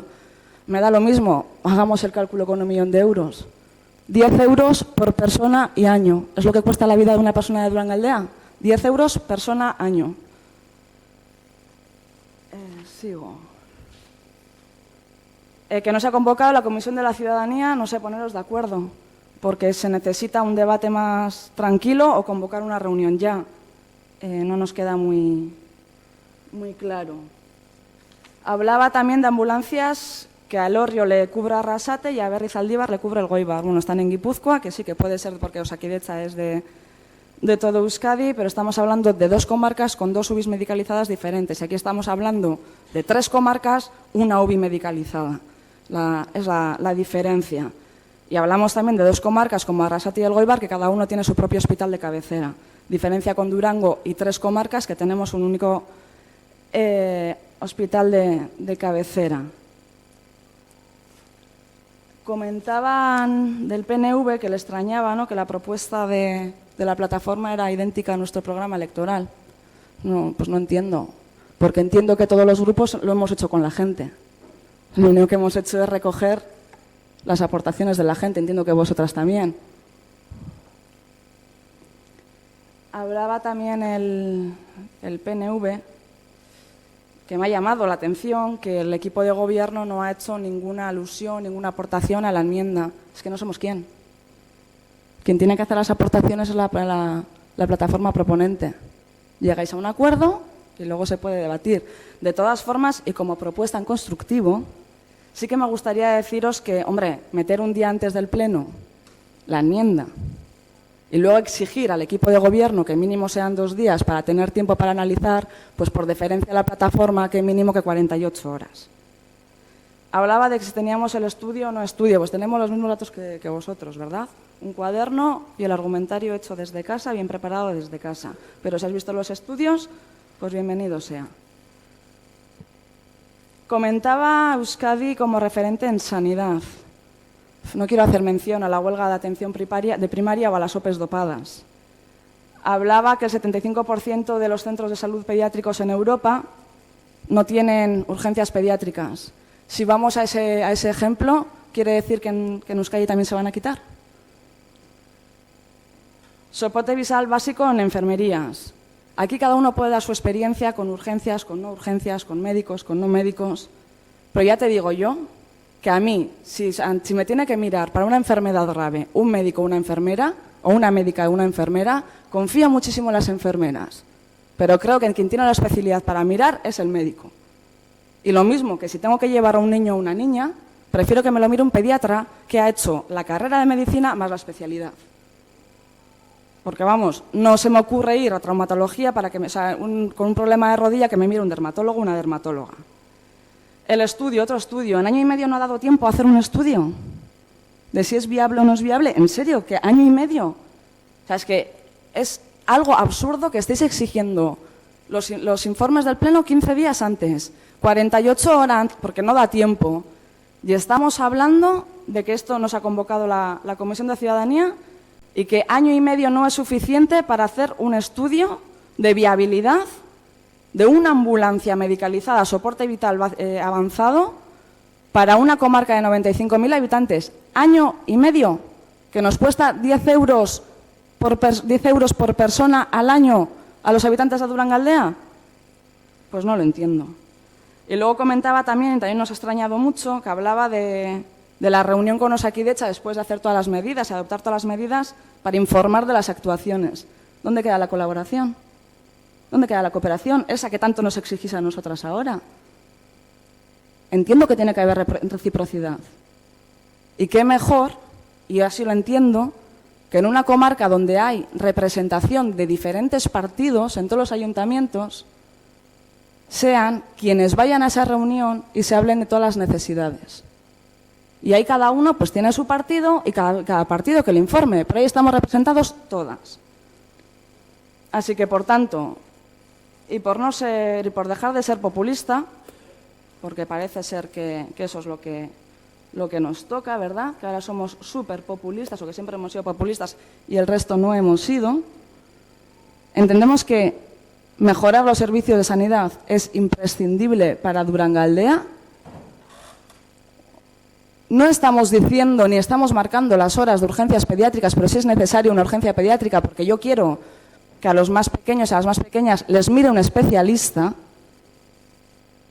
Y en la mesa se pretende que quizás esa atención primaria, con que se dé formación no solo de 2 meses, con que se dé formación adecuada, se pueda solventar esas urgencias leves y muy leves. Pero eso hay que ponerlo en la mesa, no una propuesta cerrada que depende del partido de que la presente. Osakidetza, como sabemos de qué partido es, va a aceptar o no va a aceptar. Eskerrik asko. Euskal Herria Bildu. Eskerrik asko. Bueno, lehenengo eta behin, zeneike pena moduen bezala, ezta? Berez askotan esan da legintzaldi hau konsensu izango zala, ez izango atakiena, bronka hori bajatuko zala, baina antza lehoko gai polemikuen akusazio kasi diez, esaten gobernuko alderdi baten programan dagoen exactamente gauza bardina aurkeztu dela, batzordik ez duzera deitzen honen dako, orduan guentzoko hasi diez, hasi eran kanpainan eta justo gaur arteño kasi eguen hori diskursu, ez da, konsentsuen legintzaldi izango zala, kasi bakien legintzaldi izango zala, baina antza lehenengoko polemika ertu eta danok eurera, ez da? Hori tokauko da, seguratzen dut. Ankietu da, sistema mediku honak, ez dakiz ez, egon ligez honak, txarrabek, baina soz erakutsi bada sistema medikuetan, sistema mediku honena dana prebentzioen oinarritzen da sistema mediku dela. Eta prebentzio hori izango litzik exactamente Durangon pediatria zerbitzu bat egotie eta ez kolapsabilizetie urgentziak bertan, eta gauza txikitsuena bebai txikitsuen gauza txiki baterako ez da jesan mogidu behar jendiek araño.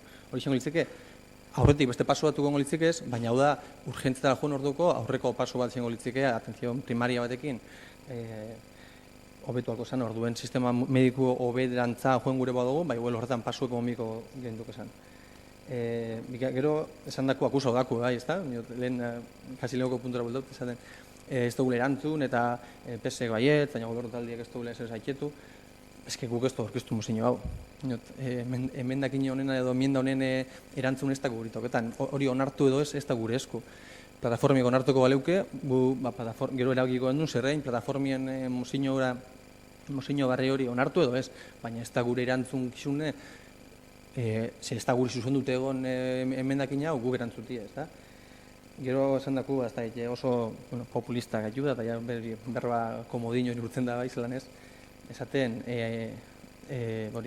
gure diskursu esenean, ez dakiz zer, hasi off the record esan dutzugule PNV-kuei gu ez gauzela pediatria 24 ordunalde, aktak dauz, harinako legintzaldeko diskursutako aktak dauz, eta akta horrek zendabie, ideala izango zala, eta kasu hortan dut eider zala ganera, berbaiten eguena, eta iderreko ondo planteau zaben, dezen zaben, gure ideala izango litziko, 24 orduko pediatria bat egotia, zelan ez, hori da izango litzik ideala, baina hori lortzi momentuen espada posible edo espadoz baliabide edo humano edo ekonomiko badauz, hori segun zaldera diu egota gehiago dago, gitzi hau dago, iguela inbeste infrastrukturara bierrien esan da, esko jorlaritzak emon osasunera, beste zozaukien gondun, gaur egun baliabide humanuek espadauz edo jakintza humano nahiku espadau 24 orduko pediatria duteko, hasi gai esan zikera, paso gemoten bide horretan. Eta hori izan eiderrak zabena, plenuen, eta hori izan defendiu zabena, momentu horretako mozinuek 24 orduko pediatria eskantzan momentuen. Eiderrek inungo arazobarik izaben, eta zibildu gorduen inungo arazobarik izaben, hori izango litzika idala, baina gaur egun espadauz aukerak, joan gai esan pausu, hori lortzen. Hori akusazin horretan, gero esan da, ez da, gero esasko esan ez duen hartu proposamen hau zehatza dela, igual faltau izanakule denporie alde batetik, eta bestetik, datu horretara zelan heldu zaien jakiteko azterketa hori, ezta? Zuke dinozu, txosten asko irakurriko zendu zen, seguru nau, zuen lanien seguru nau txosten asko irakurriko zendu, eta oso jantzisi izango zela gai honetan, baina gehu ez bagara, igual datu horren, emaitza horren aurreko lan hori bai, helarazti ondoen golitzike, eta, esan moduen, denpora gehiagoaz basan, hobeto. Eta, esaten da, ambulantza medikalizauen jarri gaitesan, da indegun berroa aztertu digun,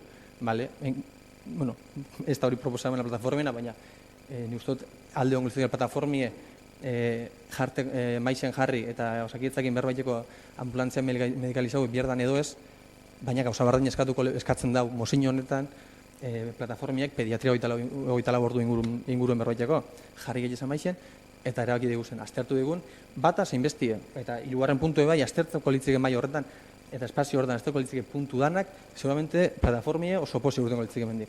Baina hori ia voluntari dauen beste kaletik, osakidetza dago, esko jarraitzetik ia voluntade hori dauen. Eta gero, emendakin horretan bai, ipatzen zan da, gero erasan da bai,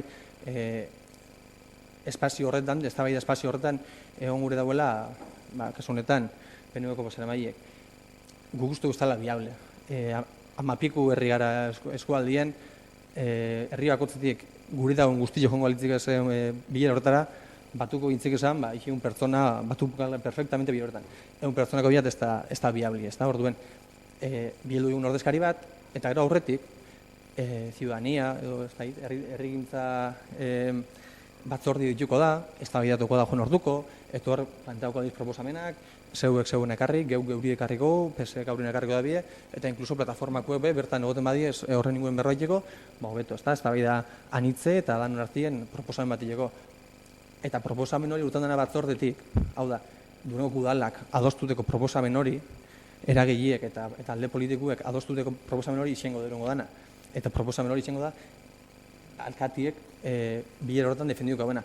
Ez da viable, jotie, Durangotik 21 pertsona bilera horretara, zer ez dela desfase bat izango zelako. Orduen, ardura horrei, ez da bidenetan parte hartzeko ardura horrei, erantzuti, baietz, lasai, ongo izela lekuek, ongo izela aukerak berroiteko, ez da bidatzeko, eta proposamenerak helarazteko. Baina gero, joengo dana, ez teko zentzun, joengo dana, evidentemente, alkati izimiko da. Eskerrik asko. Eskerrik asko, bozkatzera pasatuko gara. Pediatria 24 ordu aurkeztutako mozioa, alde, herriaren eskubidea eta EH Bilduko botoak, kontra, bat bez, abstentzioa, EAJ, PSE.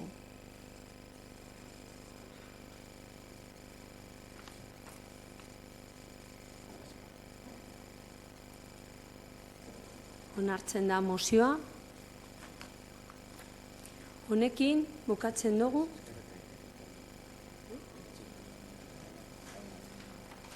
Barkatu beste puntu bat daukago. Hain luze eginda. Bai, zuri eskerrik asko. 9. punto, eskaerak eta itaurak. Itaunak.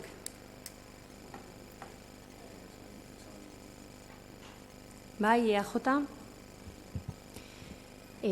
Bai, nahi neban bakarrik eskaera bat egitea, eta da oso ondo ikusten dugula herritarrak informatzea egingo dozu esan gauzetaz, uste dugu beharrezkoa dela herritarrak informatzea, baina eskatuko neuke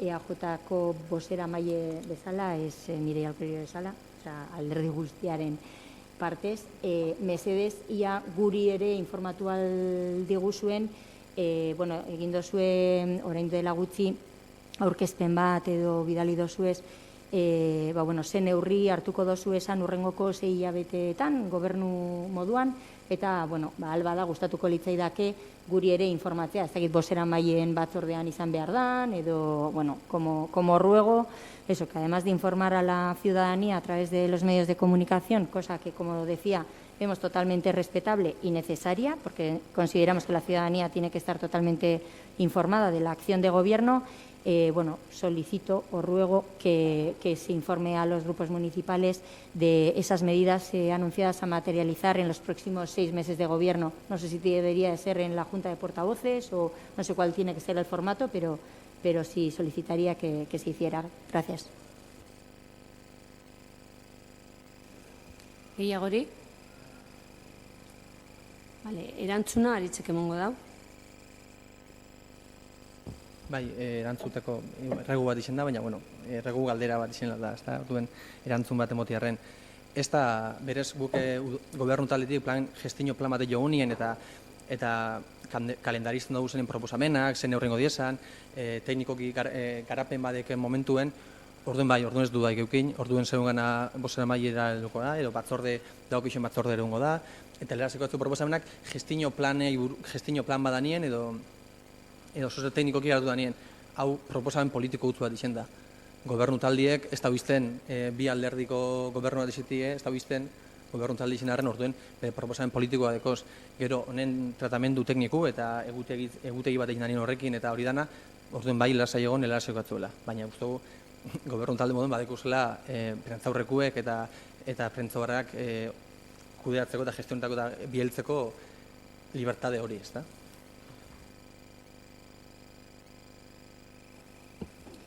Galdera gehiago.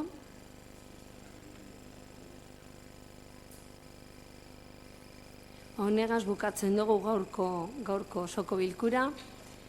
Hurrengoan, irailean izango da, ohiko osoko bilkura. Eskerrik asko, etortzearren, eta ondo pasau da.